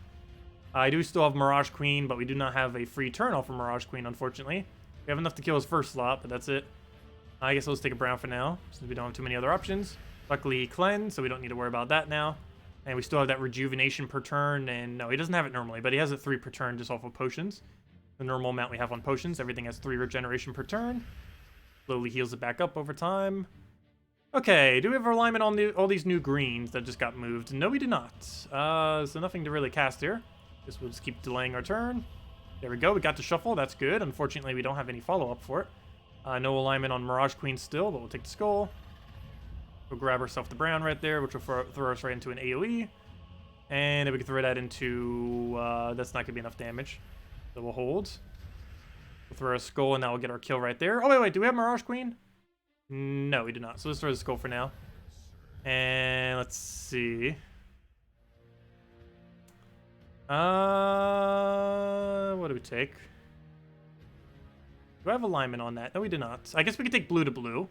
We have a single poke there, but the amount of backlash that we'll get will probably almost kill our first slot. This is not enough to kill. He keeps getting Death Marked. Why does our last slot have to keep getting Death Marked? So we'll do this. We'll throw AoE into the crab. And as long as he doesn't die to Death Mark, we'll be fine. Don't you dare. 10% chance. Okay, good. We didn't get it. And that's match. There we go. 1 down, 3 to go. This might be the one. Let's hope so. Or else we'll be here all night. Let's see. Okay. Well, we're down 1 battle. Still got 3 to go. And that's the easiest one. And of all things, that was the easiest one. They just get harder. Okay. What do we take here? I guess a blue-brown, it looks like. Take that over. I did have yellow to blue. I should double-check for that, too. That is important to check for. Well, we have Skull Spam. That's really nice to have. And we get the Curse. Oh, wait, but we don't have Stun. I do need that Stun so that he doesn't have Stone Skin. So I'll just let him hit on our barrier right here. We'll do this so we don't have to deal with the 50% reduction anymore. So we can take a big Skull over here. I'm going to try for a red. No, I can't. Never mind. It's going to be a purple. I won't take it then. We'll take it that way. Fortunately, he gets a Skull out of it. Do I have a Convert? Yes, I do. So we'll grab that. That'll give us another Mirage Queen, which we can't currently use for anything. I guess we'll just take a blue extra turn over there. Well, technically it's off the red, but we take the blue. We swipe the blue, but we get the red. We'll take an AoE into that. Just poke them some. I can kind of get a poke there. Do we bother doing this double hit there? Kind of. I guess we just go for Purple Surge and just hope we cascade to a red. We could also just simply take a blue and hope for a skull or a red. But if there's a red that falls right there and a skull there, we are going to get hit so hard by whatever it does. I could just do purple and hope for surge, but I don't have +1 on it. I do have +1 on red, though. So I might just take this red and hope it surges, I guess. Just take it directly. We either take this blue. I don't know. I guess we take the red, then. Take the red. Because if it surges like it did, we have this now. We could try def marking with that. We don't get anything good off the convert, but we do have a 20% chance for def mark. Oh, wait. Before I do that, let me grab this. That's enough to get alignment and get a kill. And poke the next one, which is important because he does triple damage, which is a lot of brown. Actually, no, never mind. Nothing on that team is threatening. I thought that was Troglodyte, which is triple to blue, which is nearly our entire team. Everything's blue on this team except for the Drowned Sailor. So we'll take the skull for now. And apparently double skull off the cascade. I guess we'll take this one for now as well. I do want to try for that AoE to kill that out with, but I guess we could crab it if we really had to. He's about to double our blue, so that's actually going to be really convenient. He might double our blue into this convert. I'll just pass my turn. For the most part, we'll just take it like a red or something. Do we have alignment? No, we do not. At least not an extra turn alignment. So let's take the brown. Oh no, but that gives him a skull. Oh, let's take that and try for yellow, I guess. And there we go. So he actually helps us with that, even though he gains a little bit of mana. We do not have alignment for a free turn, but he gives us some free blues there, so at least it gives us something. I do not have a cascade for that, but I can just take red skull, or just simply take the skull directly. Let's take red skull. So we'll do that. He'll do a little thing, just poke us, it's fine. Pick up browns over, and then we can throw an AoE for stun, and then try double def marking him. And hopefully we'll have Mirage Queen or something. One of these hopefully has alignment. Take the brown. Take the other one. And nothing's aligned, at least not for an extra turn, though it might still be worth going for because it is quite a bit of blue mana, which will give us our last slot. So we'll throw that down into the convert there. Right for the def mark, which we still haven't gotten, by the way. But oh well. Okay, so we'll do that. We'll grab... do we have Mirage Queen? No. Not aligned. Wish it was. Though if there was only one left, we could throw it even if it's not aligned, because that would be enough to kill. There we go. That's match. 2 down, 1 to go. Or sorry, 2 down, 2 to go, I should say. We're only halfway there. And these were the easier 2, by the way. They're still just getting harder and harder. And of course, the hardest one will be the final one. Actually, never mind. These are about the same difficulty. The only thing this one can kill us at is the pirates. Okay, so yeah, we'll finally be able to reach the final battle. Took us 3 tries now, but should be able to get that final battle. Hopefully it goes over well. We have such an excess of sigils, though. Not sure what we'll do the rest of our sigils, but at least we got Purifaction done. Might have cost me about 1,000 more gems than I wanted to go into it, but at least it's done and we won't have to do it sometime in the future. Though do keep in mind for all Purifactions that they will be adding a slightly easier method in the future to be able to go and obtain level 500 Purifactions. Currently, they are ridiculously hard for some factions, key point being this one right here as one of the harder ones. But they will be doing something to make it easier in the future. We still don't know what that is. But as it currently stands, potion spamming is the only way. And of course, that burns through a lot of gems and is not that advised unless you have just a gigantic surplus of them. Okay, I guess we wait. I need to stop casting this crab. I've been doing pretty good at it this time around. But my biggest issue, I think, earlier was I keep casting that way too much and it keeps blocking my blue. I need to be primarily casting this to refresh stun, as well as the fact that this way overall does more damage, even though it only costs 2 more mana. Because bleed does almost nothing this late in delves. It's basically like 0 damage. It does 1 damage per turn, true damage, then 3, then 6, then 10, depending on how many stacks. And with how few times it gets to cast, it's probably only going to stack up to 2, and not do much at all. Okay, do we have alignment on this? No. Do we still want to cast it? No. Let's take the brown, I guess. It's actually telling me to do the right move for once. Normally it doesn't, but we'll throw down our AoE. He's going to gain a lot of attack. There's not much I can do about that, though. Luckily, we have a barrier for the first hit. We also have to worry about Bonnie Rose, but again, nothing we could really do for that except maybe hit it with, like, the Crab Man a couple times. But the AoE is basically the same damage, so might as well just do the AoE instead. Kill the entire team at once. If she's in kill range and we have Crab Man and we don't have that, then obviously we'll cast. But prior to that, we won't really need it. So what am I doing? We could just do that, get our curse. We don't really need the curse, but there we go. Nice, get one of those kills. Probably grab this other skull. There's no way to take that for an extra turn, so let's grab this. Oh, never mind, we get double skull off it. Oh, that was an extra turn. Wait, what on earth did we get an extra turn from there? Oh, okay. Doesn't matter too much though. But we'll get that, get our hit there. Take the other one. Grab a... Did we go AoE? Well, so this battle's working a lot easier, but this is mainly because this battle's one of the easiest ones we could possibly even have in between. We luckily were able to re-roll right into it. And now the only annoying one, Bonnie Rose. That's not too bad. We still have barrier on everything too. She's 100 damage plus boost on gold. And with the most recent patch, we can actually see how much gold she has. It's 30. So we know she does 115 damage, which actually based on our current stats isn't that big a deal. But move that over. And now we just need to take 2 more hits. This does not double hit if I'm not mistaken. Though I've never actually bothered testing it yet, so let's see if it does. No, it does not. I had a feeling it wouldn't. But I didn't test it yet, but now we know. It does not double hit the crab. Night Coronet seems to be like the only real one that does. But there we go. We were able to keep all 4 for the final battle on 3rd attempt. Let's hope it works. Now this is the only real hard battle we'll have this entire delve. And it's basically, we're up against ourselves, except their stats are like double ours. Almost double.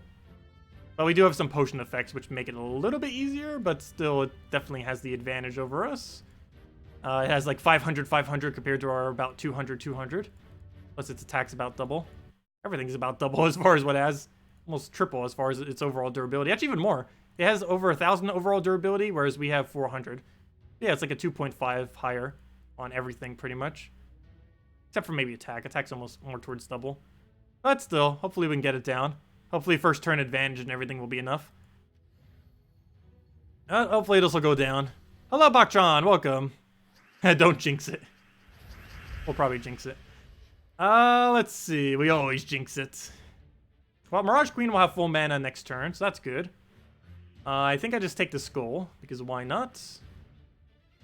Because we don't want him obviously having it. He does have some skull reduction, not nearly as much as us.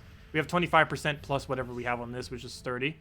That doesn't mean we have 55%. It triggers 30% and then it triggers the 25. I forget what the exact percent comes out to, but it's like 40-something% chance. I mean 40-something% mitigation.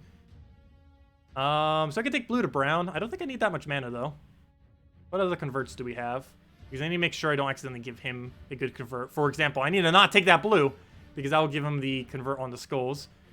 So I think I might pass my turn by using this crab, actually. That or I'll take a brown. I'm actually going to pass my turn, because we'll have full mana on him the following turn anyways. Unfortunately, he does the exact same move. The awkward moment when the AI actually takes the correct move. Okay, I guess we'll waste our turn again. I really want the AI to take that blue, is what I'm trying to bait him into right now. He does not. Ask Mirage Queen. And he unfortunately does not leave us with a good board. I'm just going to have to take that skull. Okay, we'll take that blue. We'll grab that skull to red. Do I have a drop for that? No. Then that's the next turn. I could grab purple instead. Which one's better? Probably the red. Take that. He does not go for the skull that's just sitting there. Also, do keep in mind, we do not have to go deathless. As long as one troop survives this battle, it counts as pure faction. So if our first slot dies, it means very little, other than the fact that we're somewhat losing. But as long as our number of troops looks about the same number as his number of troops, we should have an okay chance. Well, let me go stun him. We still haven't stunned him yet. I need to get a really good Mirage Queen to get this to win. Unfortunately, we're about to lose our first slot, so I'm going to have to cast, because he's dead. We'll do that. Okay, we have Mirage Queen to full mana. Unfortunately, we have nowhere to use it. Ah, he got a skull. Don't kill it. I need that Mirage Queen. If Mirage Queen goes down, we're almost auto lose. It's the main thing that's keeping our damage high. Take the skull right there. What do we have? What do we have? Nothing looks too good. I guess we just take browns and blues. We'll try for Sky Skull. Didn't get it. I had 2 attempts too. Neither got it. Did we have a line? No. We have a single poke, but that is not going to do much for us. It will explode quite a bit of the board though, but too risky. We'll just take a blue. How do we still not have alignment? Don't even have an extra turn either. I can take that, and it's going to explode a lot of the board. Oh no, do I just go for it? I might just have to go for it. And just hope it doesn't backfire. The problem is if it misses, we're in trouble. That's going to be really bad for us. But I'm going for it. We're going all in. That was somewhat worth it. We didn't lose Mirage Queen at least. Okay, so if we can get one more really good Mirage Queen, we should be fine. Because I can get it stunned here, and then we don't have to worry about its reduction. I just need basically what we need now is we need this to Death Mark double. Then we need a good Mirage Queen, and then we need both those Death Marks to trigger. Something along the lines of that is what we need going on here. Can I get this into alignment? No. If I take this brown, it won't be an extra turn for him at least, though. But I will take that brown. Won't give him anything, but it also doesn't give us anything. So he wastes his Mirage Queen. I wish he would stop casting that, though, because he keeps moving the board into dangerous situations. Because I think I might accidentally give him a skull here. Because I have to take this skull. I have no choice. I can't not take it. Otherwise, he guaranteed gets a skull if we don't take the skull. So we have to go for that move. Luckily, it didn't backfire that time. I could do a preemptive Mirage Queen right here just to get one poke on him. I'm not sure if that's really worth it, especially since we need to outrace his mana. So you know what? We won't do that. Still didn't get the Death Mark. Oh, good. We did get off a Cascade. If we can just kill this Mirage Queen, we should have a pretty good chance. Like, his Mirage Queen's the biggest threat right now out of anything. Is the threat that it could just randomly skull spam kill us, or keep making weird boards where we have to take skulls we don't want to take currently. That will lead into him getting skulls. I'm going to do a really weird move here. I could take a purple to skull. Do I want that? Or do we just simply take the skull? You know what? I might simply take a skull. Yeah, I think we take skull into AoE into probably Mirage Queen we'll hopefully have by then. So we'll do that. Okay, I'm going to have to take another skull. I did not want that one. But he's forcing me to have to take it. Luckily, we still get the kill out of it. Take the other one. I think we got this. We might have overbought on packs. So as far as packs are concerned, we did it with level 200 Horde and tier 10 pack. Or we bought it tier 7 10 times. I think just buying it about 6 times with level 200 Horde would have probably been fine. But oh well, we got it done. We got it done. That's the main thing that matters. It's not over yet, though. I shouldn't be saying that yet. It's nowhere near over yet. Not over till his entire team is dead. But it does look like we're pretty safe now. Unless I, like, greatly mess up something here. Which can still happen. He does have pretty high damage. He can kill us out in, like, 2 hits. So it's nowhere near over, actually, yet. Because we actually technically have to kill that, too, don't we? Let's see. Come on, Mirage Queen. Where's your alignment? At this point, even if it's not extra turn, I just need to get that kill. Even if it just secures a kill for a kill. Even if I kill that, but he gets to kill me back for 1 troop. That's actually worth it. It is super important to get that killed right now. I'm just going to do this for mana. It is going to give him blue, though. I don't want to give him blue. I really don't want to give him blue. But if we get Death Mark out of this, it's still worth it. Oh, we didn't get it. Oh, he got red, too. Oh, and he got Death Mark for his. Luckily, only did 1. But still, if that dies, that's still not good. What do we take here? I think we take a blue and hope for yellow off the sky. Who did that? Oh, I mean, why did I say yellow? I meant green. Which we kind of have going on there. Not exactly, though. We can get a skull out of it, obviously, but that's not enough to get anywhere near the kill. Okay, before this dies off a Death Mark, let me get a poke down. Oh, that's double skull. Is that worth it? We're currently stunned, which... Oh, it's going to die in 1 shot anyways. Let's see, what will this do? Will he have a direct skull he can take if I do this? Yes. He will have right there. And there. So I think I still wait. And hope he doesn't die to Death Mark. If he takes 1 skull, we lose. Ah! No, it's not over. No! As long as that doesn't die to Death Mark. But even then, we have to cast like 4 times in the time he can cast twice. Though we could try throwing some skulls in there to obfuscate that. Because we only have to cast 3 times if we get 2 skulls in there. But yeah, now it comes down to him not dying off a Death Mark. But yeah, that hurt. That skull right there really hurt. Also, that Death Mark kill will also hurt. And of course, now we have perfect Lady Mirana. Now that we don't have... Or not Lady Mirana. I'm so used to it from the other faction. But now we have a perfect Mirage Queen right there. Alignment. Now that we don't have her anymore. How it normally works. As long as this doesn't die to Death Mark, we should hopefully be okay. But if that dies to Death Mark, we are in big trouble. It's still winnable. But it's very unlikely at that point. What do we take? I guess we take a purple. He still gets to live after that hit. So both of them will. I guess we take purple and hope it surges. We have like, what, a 60-something% chance? It's not like it would matter. We have to take it regardless. But we'll take that. Oh no! Come on! 66% chance and you can't even get it. Okay, what do we take? I can't take either red or else it dies. Either red will kill us. If I take that, he gets skull. If I take that, he gets skull. There's no way to take it without giving him a skull. I can't take that purple because of the block. I have to take this green. I just hope it doesn't backfire. This doesn't have any possible benefit unless it drops triple yellow. Or triple brown. Those are the only two things it could possibly drop. That or a triple red. It has to drop... Let's see. It has to drop triple of any color. Triple brown is an extra turn. Triple yellow is an extra turn. Triple red is mana for him. Triple purple is mana for him. Triple blue. And yeah, of course, mana for that one. But triple of anything will give us something. Only triple brown and triple yellow will give us an extra turn, though. And of course, we didn't get it. It's very unlikely to get a triple. But, hey, worth a shot. We didn't really have any other option. Okay, what on earth do we take here? I guess we take this skull and just hope we get super lucky with a skull drop there.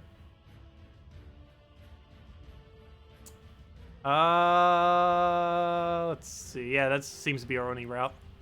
Didn't get it. That's bad. Oh, no, I was gonna say he undid getting a skull, but nope.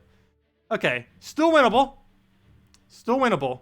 One skull into, one skull into 2 casts is enough to win. Or, 1 cast into 2 skulls.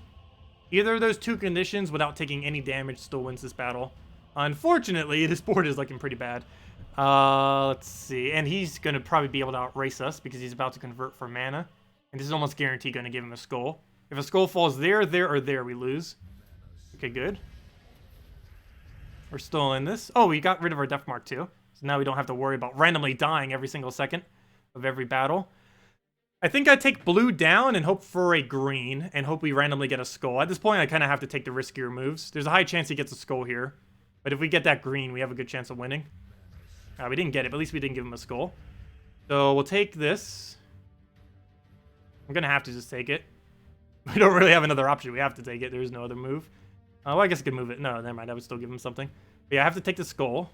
Then we have to cast. I might hold my cast, though, and wait. Oh, no, no, no. I have to throw my cast because I have to kill that out of the way so we can hit skull in the next one. Okay, so I have to cast here. And then I guess we just hope pure luck red or something. I just hope for the 1 in 7 chance. Wait, he's already dead? Wait. 1 in 7 chance. Do we go for it? What do you guys think? 1 in 7 chance. Do we take it or do we let him take it? Wait, is this the only move on the board? No, there's another red. Vote now. Do we take the red or do we let him take the red? It basically determines the fate of the battle. It really just comes down to who gets a skull there. Do it? Oh no, what are the other votes? To red or not to red? Cast? Cast? So far we have 1 for each. We need more votes. Let him take it. Cast? We're like even down the line. Well, yeah, I guess we could try going down the double cast method. If we do the cast. I'll try it next turn. I'll take that move next turn if he doesn't go for it, if we don't have a blue or brown. We'll see. Yeah, it seems like we're getting over our retreat.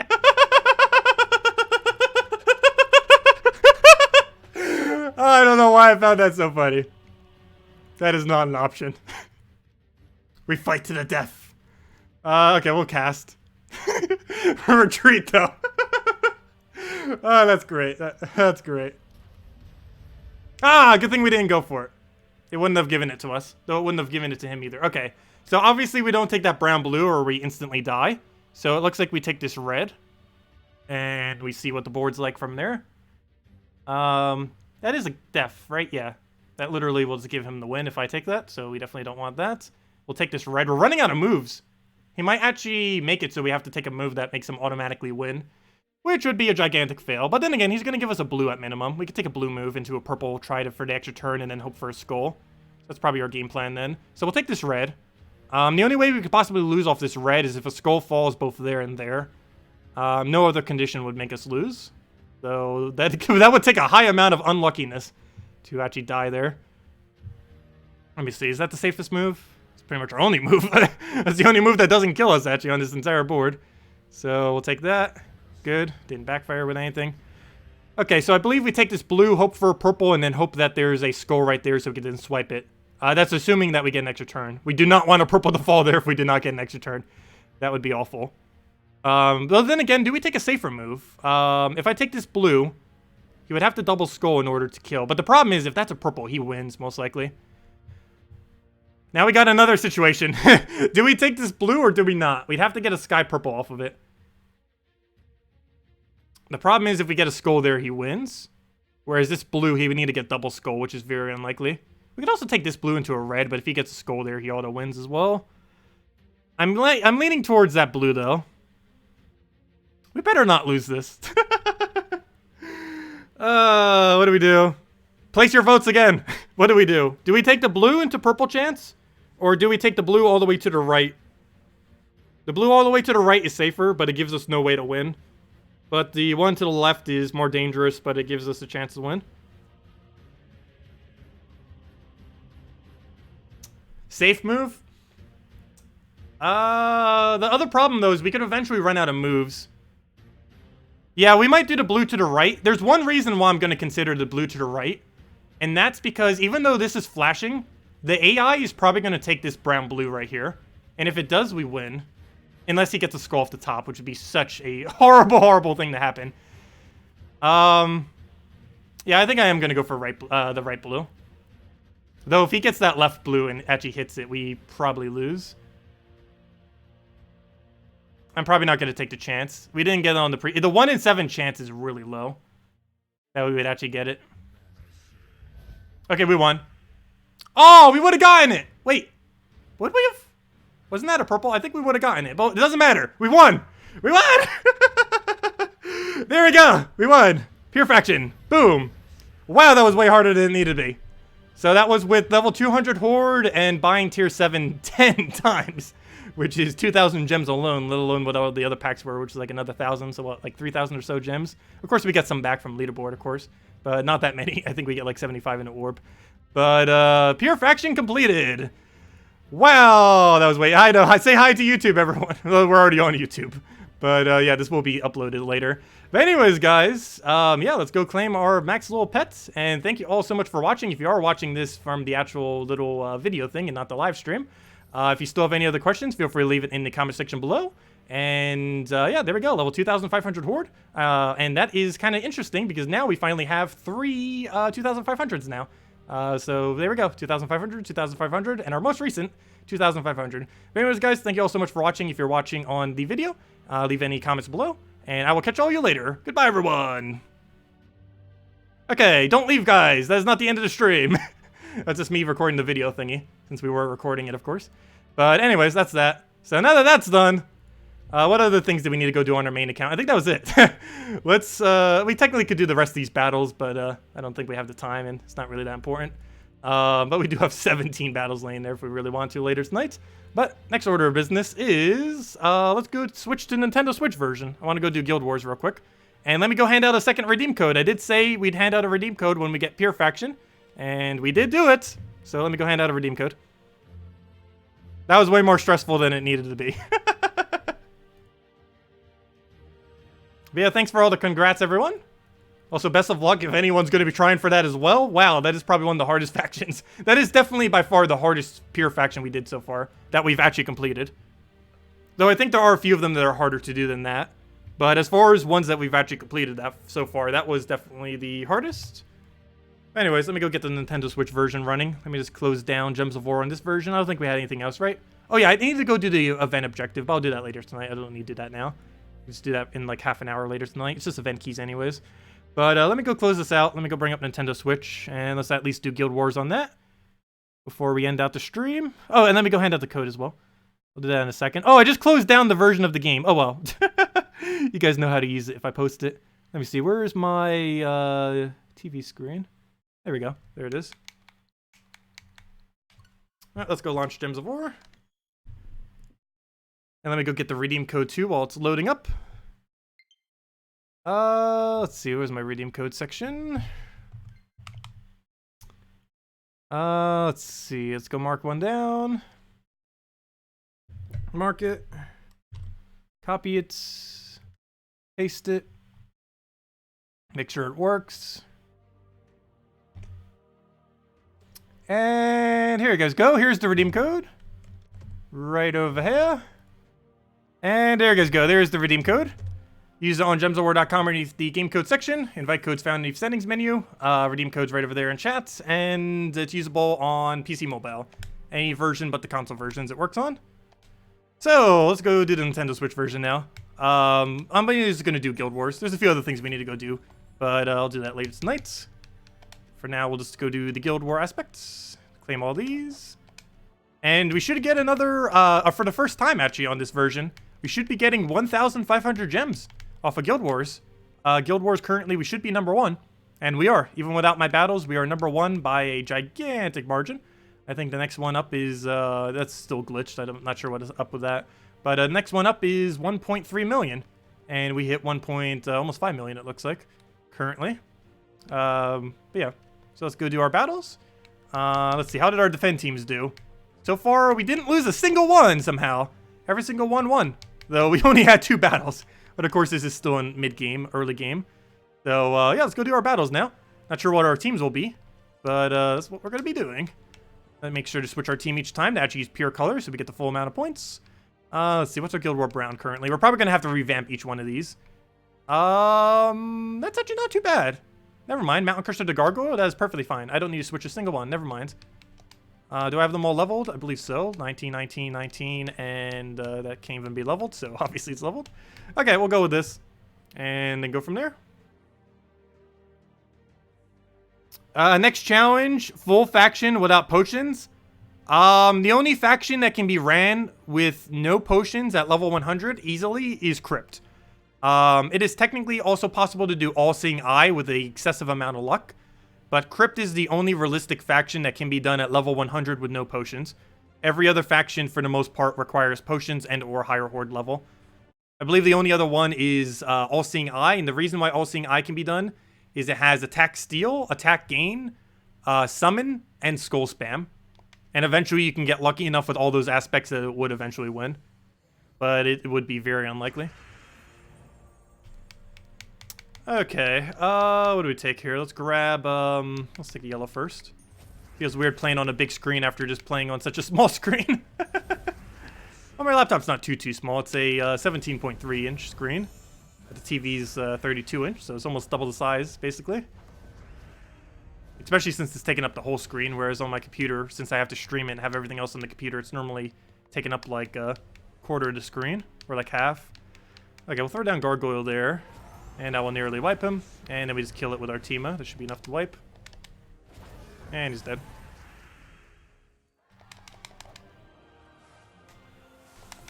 Yeah, I know. It's kind of fortunate that we end up buying that many potions for the previous thing that we just did with the Pure faction.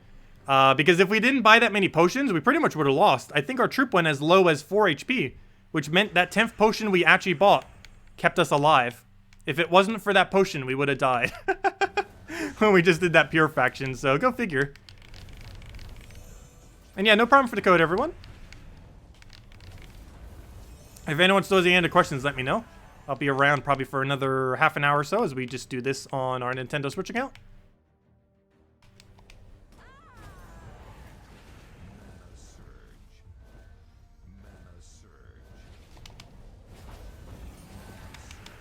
But yeah, this account's currently still in mid-game.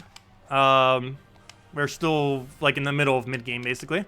We're trying to get every single kingdom to level 5-star. And I believe we currently have 6 to 8 of them currently at 5-star. And obviously there's, like, what, 20, 30 something? I forget how many kingdoms there even are these days. But, yeah, we're, like, 1/4 the way there, I think. So we're, like, midway through mid-game. Actually, not even that midway through mid-game yet. Still at the earlier end of mid-game on this account. And this is pretty much what early game, mid-game Guild Wars would probably look like. Though somehow that's bracket 1, but this is because Nintendo Switch is still such a new platform for the game. It's been less than 2 months.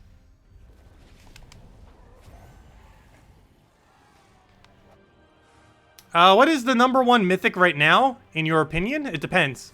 There's different #1 mythics depending on what you're trying to use. Infernus is still insanely good, since it has half mana start off of Mirage Queen, as well as having a high amount of damage and extra turn potential, relative to the amount of damage it has. It just covers a lot of roles simultaneously. Iron Gut is excessively good. It's basically auto-win every delve that you can use it in, assuming you have every single kingdom at 5 stars or higher. Or at least level 10 all kingdoms, if nothing else. And Fairish Ra still saves a ridiculously high amount of time for soul farming. But overall, the absolute top 3 are those 3, I would say. Infernus, Fairish Ra, and Iron Gut. And I'd probably get them in that order. However, depending on how much you want to dedicate to delves, you might want to consider, oddly enough, crafting Iron Gut first. These days, I would almost say Iron Gut first. Just because of how so ridiculously good it is for delves. You don't need them for delves. You can still run everything with Mank. But, gosh, does it make things easier? Any delve that you can run Mountain Crusher or Apothecary Iron Gut is such a free win. And if you don't currently have a proper disable option, you can now just get Mirage Queen now, which is so good now. Because now newer players can easily obtain, or at least newer players on any version other than Nintendo Switch, can now easily obtain what's it called? A curse option, which will allow you to devour everything on the opposing team, which is really convenient compared to anything else that you'd be able to put there. That's technically even better than Possessed King. You won't get the mana accumulation from Possessed King, but as far as like the curse option, curse is better than the 20% chance of transform, at least in the context of an Iron Gut team.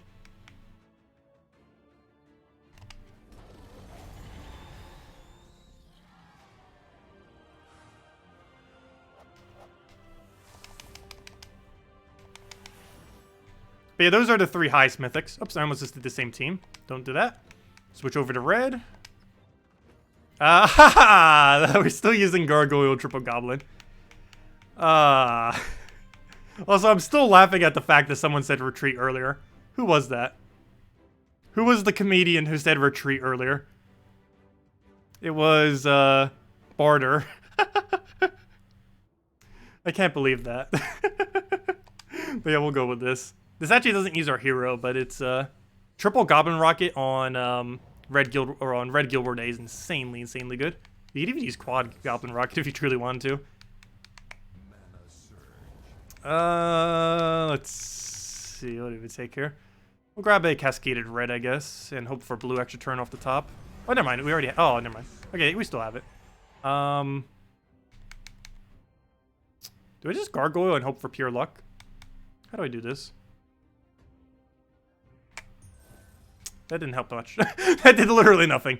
I'll take the skull. Why not? We'll try for a Sky Skull. Oh, or that. That works too. Okay, and then we'll just do that into Gargoyle for more mana. Yeah, Bard. I checked. Yeah, it was you. That's hilarious.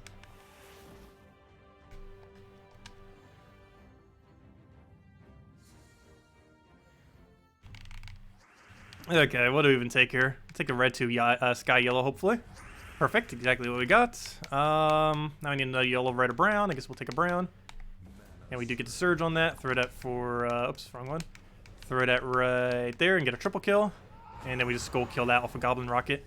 Should be able to set that up. I need a yellow Surge to do that, though, which I don't currently have. I guess I could take a red and try for that yellow. Didn't get it. Somehow we get a triple green out of nowhere, but we did not get one single red. Go figure. I guess we'll try for a brown Surge, and that should be enough. Of course, it doesn't Surge. What is our percent chance, by the way? Oh, no! I forgot. We can't check. Nintendo Switch version didn't get the update yet. I forgot.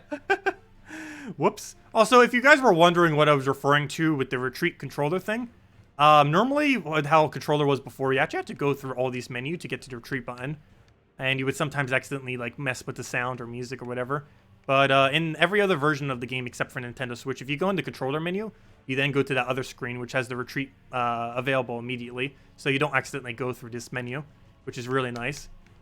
It doesn't seem like much of a fix, but for controller users, it actually is much better. I personally don't use controller that much on PC version, though, because for most things, it's better to use mouse.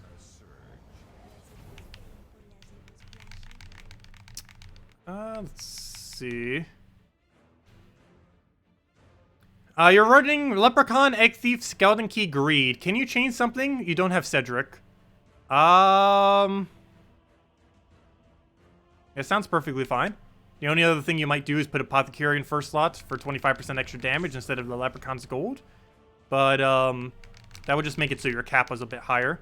But no, it's perfectly fine just running Leprechaun there too. Whichever one you prefer. We're gonna have to let him hit us, don't we? We don't have another option, so we'll take that. He'll poke us. We'll throw down a skull, and he's dead. There we go, gain our level. What do we put this into? Purple.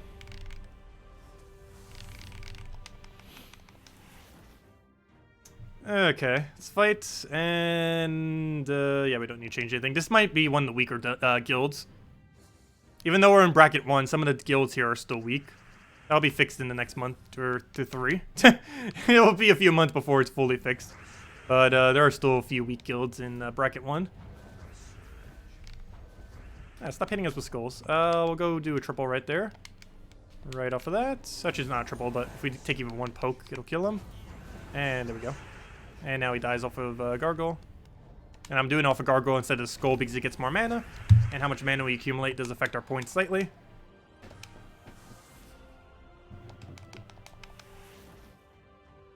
Okay, 2 more on red. And then we have the other 4 colors. Who knows? Maybe we'll make Paragon scoring. I highly doubt it, though.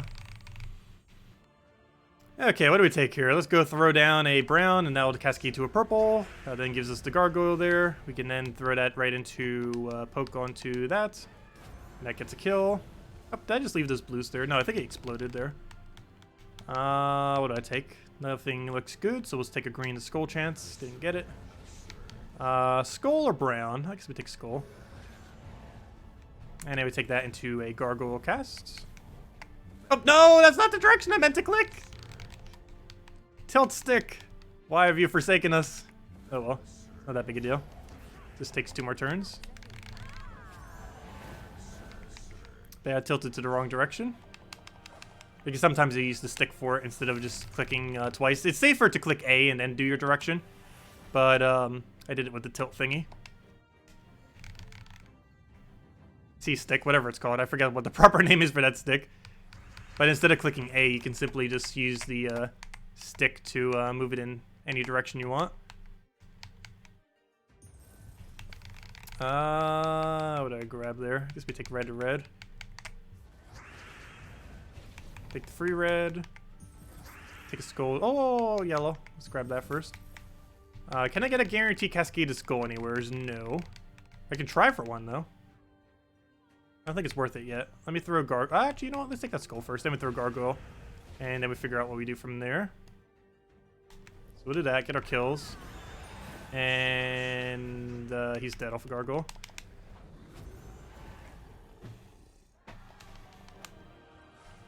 Hey, we got a pet. I don't need it, though. I haven't been bothering to upgrade the pets. I've been trying to get one of each copy, but I haven't been bothering to upgrade them.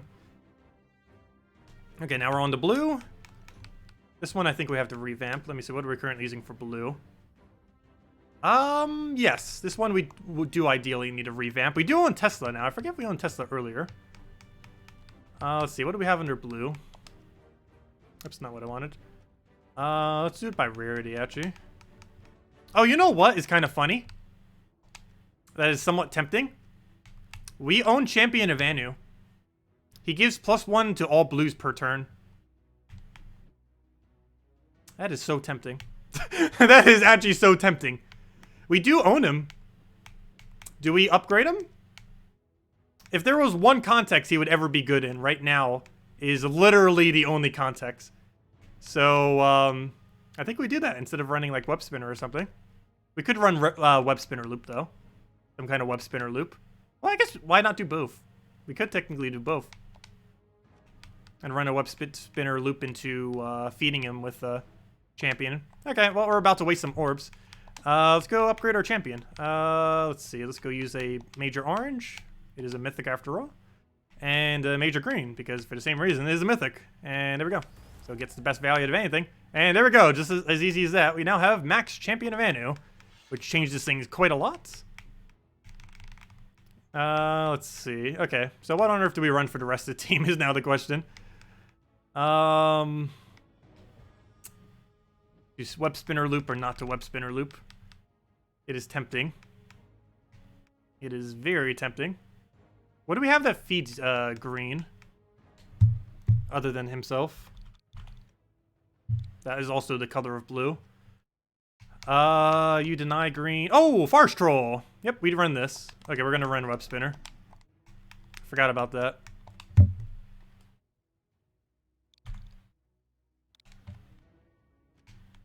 Let's see. Now we need to put hero somewhere with some other weapon. Okay, and now we run hero with a... Well, we don't need to cover every color. Well, let's see. What would we need? We need a brown weapon if we do. A brown... Oh, no, we don't. Wait, what color are we missing? Purple. What's a good purple-blue? Does that even exist? Probably not. Wait. What? What other search do I have on? Oh, I have web search turned on. Oops, let me clear filter. Blue, purple, all colors. That does not give us much options. That's useless. That's useless. I guess Ice Dagger just out of a lack of options. And I have to do it because I want to feed half mana to Farce Troll. Well, I guess we don't necessarily have to use a purple weapon, I guess, but I don't know. Just so we could use that excess mana. You know what would also work? What's a good, blue-green? There's also nothing for that. Why is there something? Always the colors we need. There's nothing at any given time. We'll just run Ice Dagger. I guess we'll upgrade it. How many upgrades do we have? Not that many. Is it worth it? How much extra damage is that? Only 1. That's probably not worth upgrading. We'll keep it unupgraded. Not worth it. We'll save it for something that's actually good. But I will go use it here, though. Okay, we'll do that. Mainly using it for its troll aspect. Or, I mean, for its giant aspect to give it half mana. And it was Farce Troll into Web Spinner. And by the time we get Web Spinner, we can just, like, double shot his entire team down. Off of Champion of Anu's really high damage. Is there any way to give him mana? Human and Knight. No, the 50% human start doesn't currently exist. And there's no Knight start currently. But let me go and grab a... Oh, what banner do I get? This is a blue into... This minus yellow or minus red wouldn't matter. Unfortunately, banner sorting does not exist yet on this version. Let's see. I need a +2 blue, +1 something. With -1 on yellow or red. No. I need extra green, if anything. There we go. That'll work. +2 blue, +1 green. Or is there a +2 green, +1 blue that minuses the other one? No. The minus is brown, which we don't want minus. So we'll just go with this one then. +2 blue, +1 green, -1 yellow with Web Spinner, Farce Troll, Ice Dagger, and Champion of Anu. With Hero being here for the sole purpose of feeding him to half mana. And that's it. Oh, we don't have Farce Troll traded? I won't be able to afford that. Oh, I don't even have Farce Troll leveled. I at least need to level it. Hold up. Oh, so we're running low on souls. Haven't been soul farming much on this account. Well, let me go get that. At least get him leveled. At least he gets hit a few times. Okay, there we go. Let's go roll with this. Oh, wow, we can actually just one-shot his team. Wow, that's so easy. But I will still do this team for now. Right off the bat, we just take every blue, brown, and green we see.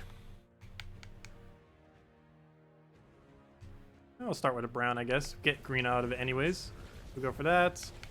Grab, and we gain 1 to all stats per turn on everything, which is pretty convenient. There we go. We got Farce Troll, and that should be match. We just do Farce Troll, then Web Spinner, Infinite Loop, and then we win. That's pretty much the whole game plan with this team. Oh, apparently we missed, but luckily it was one shot anyway, so we didn't need it to hit. Yeah, that'll be our blue Guild War.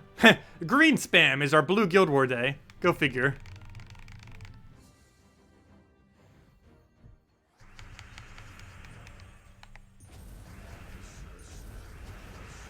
A nice little cascade.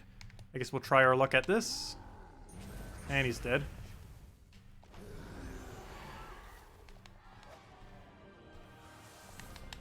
Yeah, this actually works surprisingly well.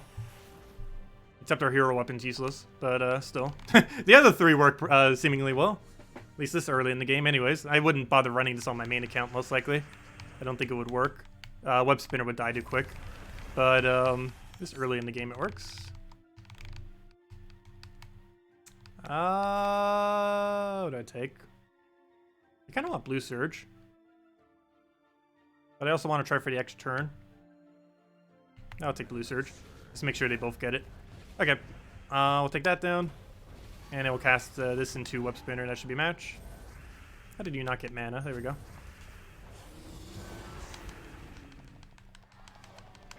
And we're getting a level off it. Nice. What do we do? Put it into reds.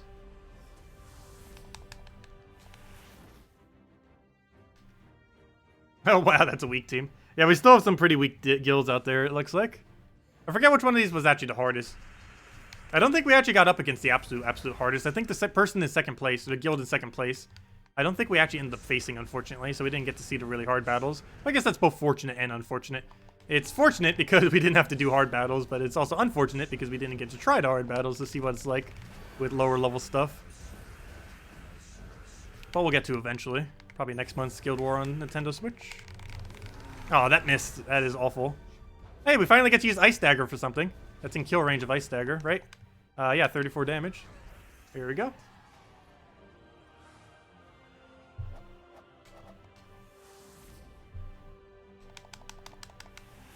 Okay.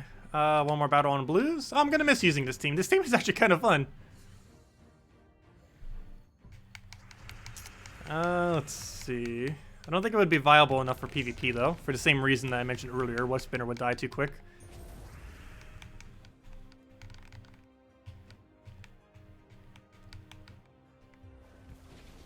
I deliberately gave him a skull, of course.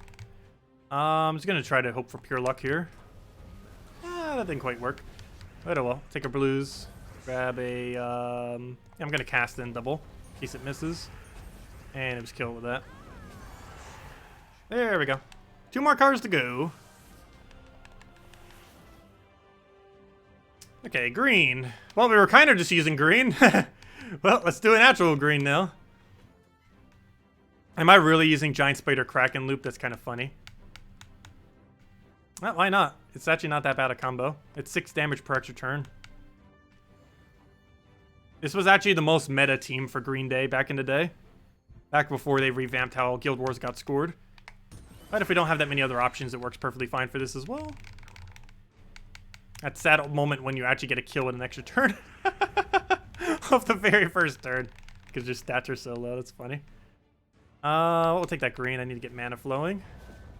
Grab blue there. Hopefully have alignment. It might actually take too long, actually. If all their teams are this weak. And there we go. Get our last little bit of mana.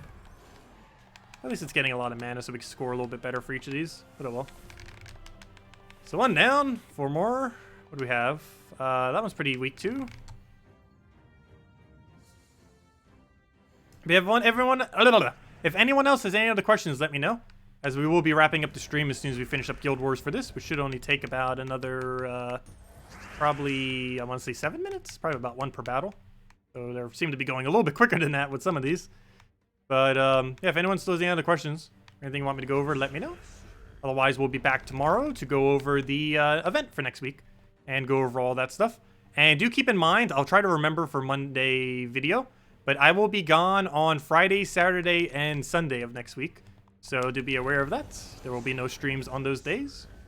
So this time next Sunday, I will not be around.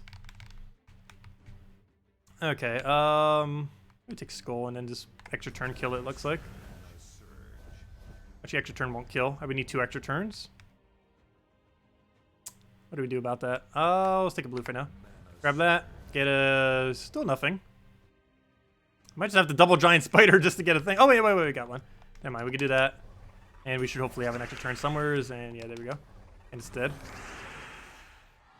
What was the ban problem? Which one? Was there another ban problem? Did they just have another ban problem? I didn't check the forum in the last several hours, so I don't know. Other than to check the post, which I went over earlier. But other than that, I haven't actually like checked to see the other posts. But was there another ban-pocalypse? Let me go check the forum. What's happening now? Or were you referring to the previous ban-pocalypse? Let's see.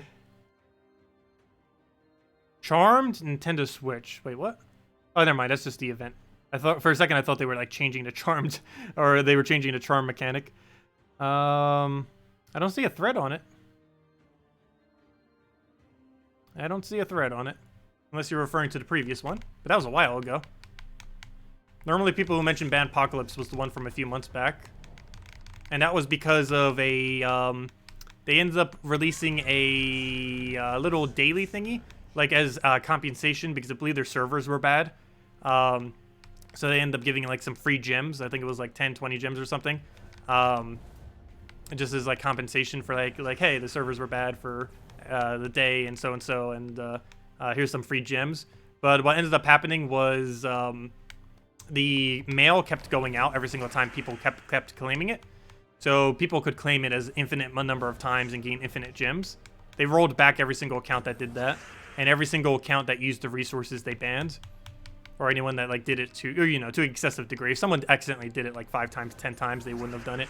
But it was mostly the people that did it, like obviously doing it like 20 times, 50 times, 100 times. Someone did it over, I believe, 6,000 times. It was something over like 20,000 gems or something they ended up getting. This was last week? Was it? I don't recall. I don't recall what that was from then, if it was last week.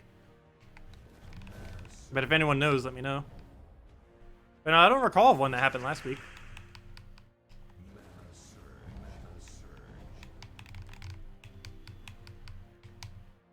And if you ever do get banned for something, you can normally appeal it by contacting support. Most of them are appealable. Though they very rarely ban. They normally only ban for like really obvious stuff like botting or exploiting to get way more resources than you're supposed to from something. We'll take a blue there. Grab the purples there. Oh, why did I take that way? I could have taken it for a skull. Fail. Not that big a deal, though, I guess. Hopefully this lands.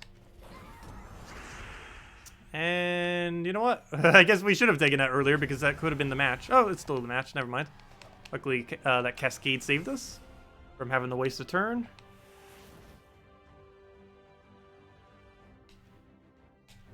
Oh, yeah, they did improve cheat detection last week. I did see that. That wasn't like a... They didn't ban anyone, did they? I don't think they did. They just improved their cheat detection. I did see a thread on that. I didn't realize that was what you were referring to. Did people get banned from the cheat detection being more sensitive? I assume so, if that's why you're bringing it up. Yeah, I didn't realize that.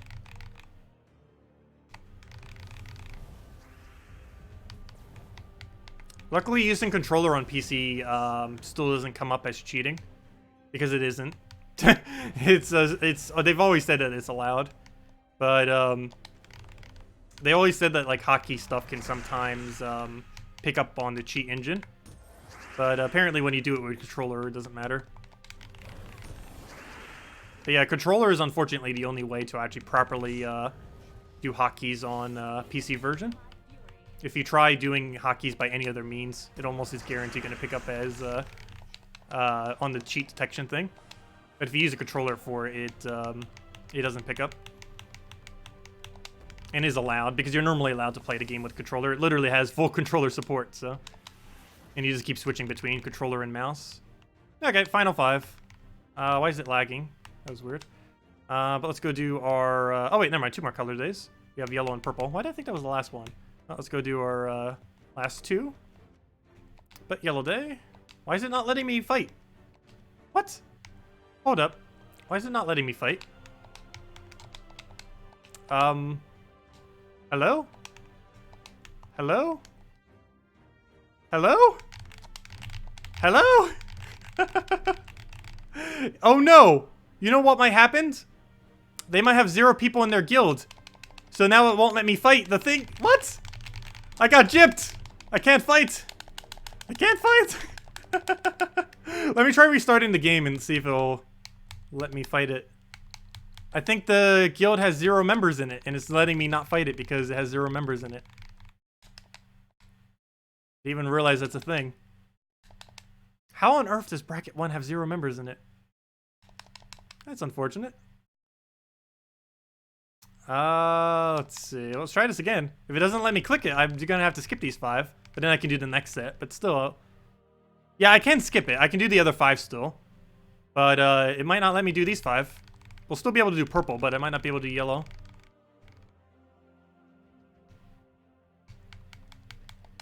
Let me see. Guild Wars. Nope, it won't let me fight. I'm gonna have to skip. I don't have any choice. Look at the guild. Well, we can tell by how many points they have. It's likely one person. It's literally 410 points. You can do that in one battle. Wait, how do we even have that as an opponent? They're not even in bracket 1. That guild is not even in bracket 1. Yes, they are. Never mind. That's weird. Wait, what? That's really confusing now. How is it showing as 410 if they are actually at, Also, what on earth is that name that they have? That doesn't make any sense. Oh, it's 0 out of 30. Yep. Wow. Gosh, Nintendo Switch is still so broken. But it's a 0-member guild, so I can't fight it. Well, that's unfortunate. Wonder how many other people did that happen to. Let me see. As far as my guild. I'm the only one? Really? I'm the only one? It's just gonna be me who's gonna have to have the lowest score in the entire guild. Apparently. Oh, that's unfortunate.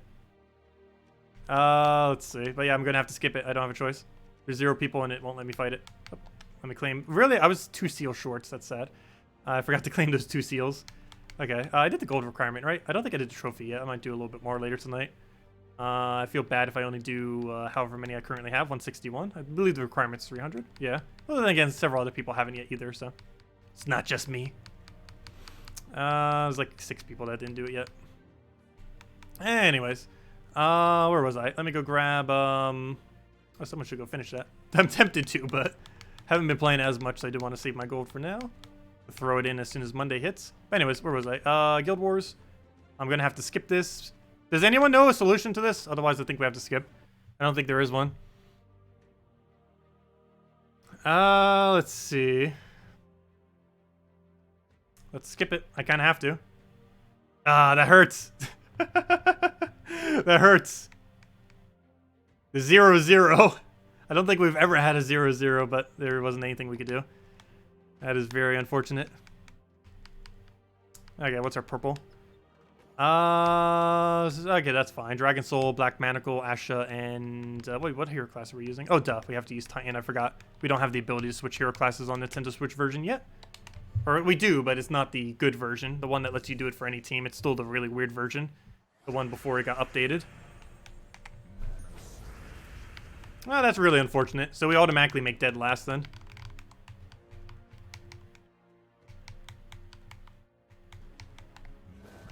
But we're not getting that many extra stats anyways. I think we got like 3 extra stats on all of them.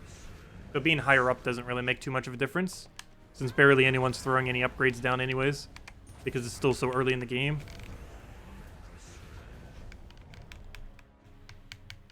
What do we take? Let's grab that for now.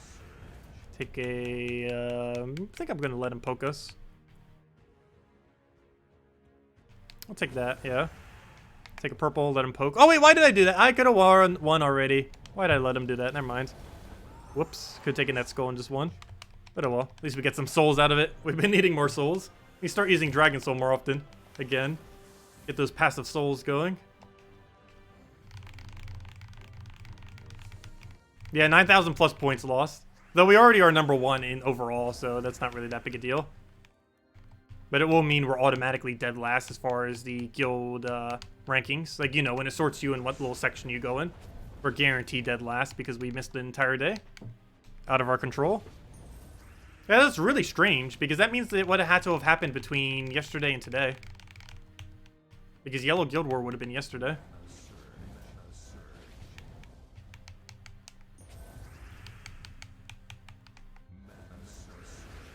Aw, wait. No, that's not good.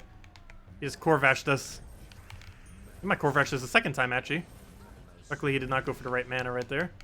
So let's take a brown. Do I have a Cascade for that? No, yes. I'll just take a blue to brown. Do I take Skull just guarantee kill? Feel tempted to. Yeah, we will. And now we just need a purple Surge. That is not a Surge, but luckily we cascaded the rest. This Dragon Soul almost dead. And then we take that into another Dragon Soul. And a Black Manacle Wipe. Actually, I probably should have done that with Rogue. Could have gained a little bit extra mana. Keep our score up. Not like it matters much. At this point, actually, why does it even matter to do these final battles now? I guess for the trophies, if nothing else. Because yeah, if we are if we already didn't get the points, then it wouldn't actually matter if we did these. Because we'd be dead last and we're already first place regardless. I'll still do them, why not? Good practice for next Guild War, I guess. But we might need to revamp this purple, and probably the yellow since we didn't even get to see our yellow. But I think I'm still using the centaur thing, and if we are still using the centaur thing, that's probably fine to use.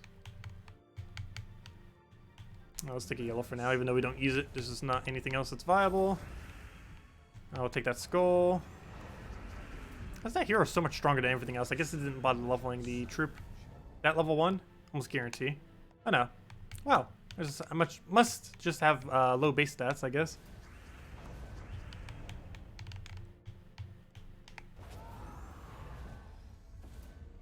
Ideally, we'll get Black Manacle Devour here. Unfortunately, that's only 20% chance. Oh, we got it. Oh, there we go. 20% chance, 100% of the time. Okay, 2 more battles. Oh, yes, Earth's Fury. Hey, someone who's actually playing the game properly. This team looks decent. At least relative to the position of where we are in the game right now on Nintendo Switch. Relative to that, it's a decent team. Obviously, you should never set that as a guild war if you have most of the troops. But for this early, that's actually not too bad. And we'll do this in the Black Manacle, and that should be dead. How much damage is that? Should be. 24, yes. And one more battle. Oh, someone with Death Knight armor, too. Oh no, he's using Goblin meta, but with a, or one of the Goblin metas, just with a Mang up front. Actually, that's a little bit of a weird team, but I guess it works. He's on the right track. So he's currently playing a different hero class, though. It looks like he's currently trying to level Priest. I haven't bothered leveling anything but Titan yet. And that's mainly because Titan is Titan. So there's no reason to level anything else. All the other good hero classes that are on the other versions do not exist on Switch currently. Things like, for example, things like Thief hero class, Sentinel hero class, Plague Lord hero class, all like the better ones that you would slightly consider instead of Titan, all don't exist on Nintendo Switch yet. So I haven't bothered leveling anything else yet. Nor might I ever. Maybe Thief, and just have switch between Titan and Thief. We don't really need more than that. Also, we might lose our Dragon Soul. That'd be sad. We just lost our Dragon Soul. Guarantee. Come back, Dragon Soul! Oh well, not that big a deal. We already lost so much points on that one that it, or on those 5, I should say, that it won't really matter. But, also that's score is somewhat not realistic because that doesn't have all the points yet. We still do not have a 50% bonus here. We still have like a few months actually. I think like 2 or 3 months until we do. We need those Guardians to all be 100, and then all those bonuses will be 50%. Anything prior to that, we get lower percent for whenever we use the pure colors. But, yeah, there we go. Unfortunately, we did have to go for straight zeros. Oh, wait, no, I was the only one. Let's see, did anyone else get zeros for that day? It doesn't look like it. Like, it looked like Rose will. It looks like he's stuck there with the same thing and didn't realize he has to click skip to go to the other one. But yeah, it looks like only me and Rose ended up getting hit by that glitch, it looks like. Where the person has 0 person in the guild, so it makes it so you can't battle anyone. Because there has to be at least 1 person in the guild for you to do battles, apparently. That's unfortunate. But yeah, at least only 2 people got hit by it, me and Rose. That's not too bad. Though we'll both be dead last for next Guild War. But anyways, guys, does anyone else have any other questions? Otherwise, yeah, that'll wrap it up for now. All the other little objective things I'll just go do off stream. And that'll be that. So thank you all so much for watching. I'll be back tomorrow, same time as always, 8 p.m. Eastern Standard Time. And we'll be going over the Tower of Doom. We'll mostly be doing Tower of Doom tomorrow night. Other than that, what other things are relevant? I will not be around next weekend, Friday, Saturday, and Sunday. we'll probably do a bigger stream sometime on either Saturday or Wednesday, or sorry, on Thursday or Wednesday. I'm still not sure yet, one of those two. And we'll go from there. But yeah, we'll be covering the event video tomorrow. We'll have the Pure Faction thing uploaded if you didn't already see it. Of course, we streamed that earlier, but we'll have it as its own video. And I'll be covering Mirage Queen hopefully sometime later tomorrow. And hopefully I'll get some stuff pre-recorded for when I'm gone for the weekend, so that I still have at least something to have automatically uploaded for while I'm gone. But anyways, guys, hope you all have a wonderful rest of your week. I will catch all of you later. Thanks for stopping by. Leave a like on the stream if you enjoyed. And goodbye, everyone.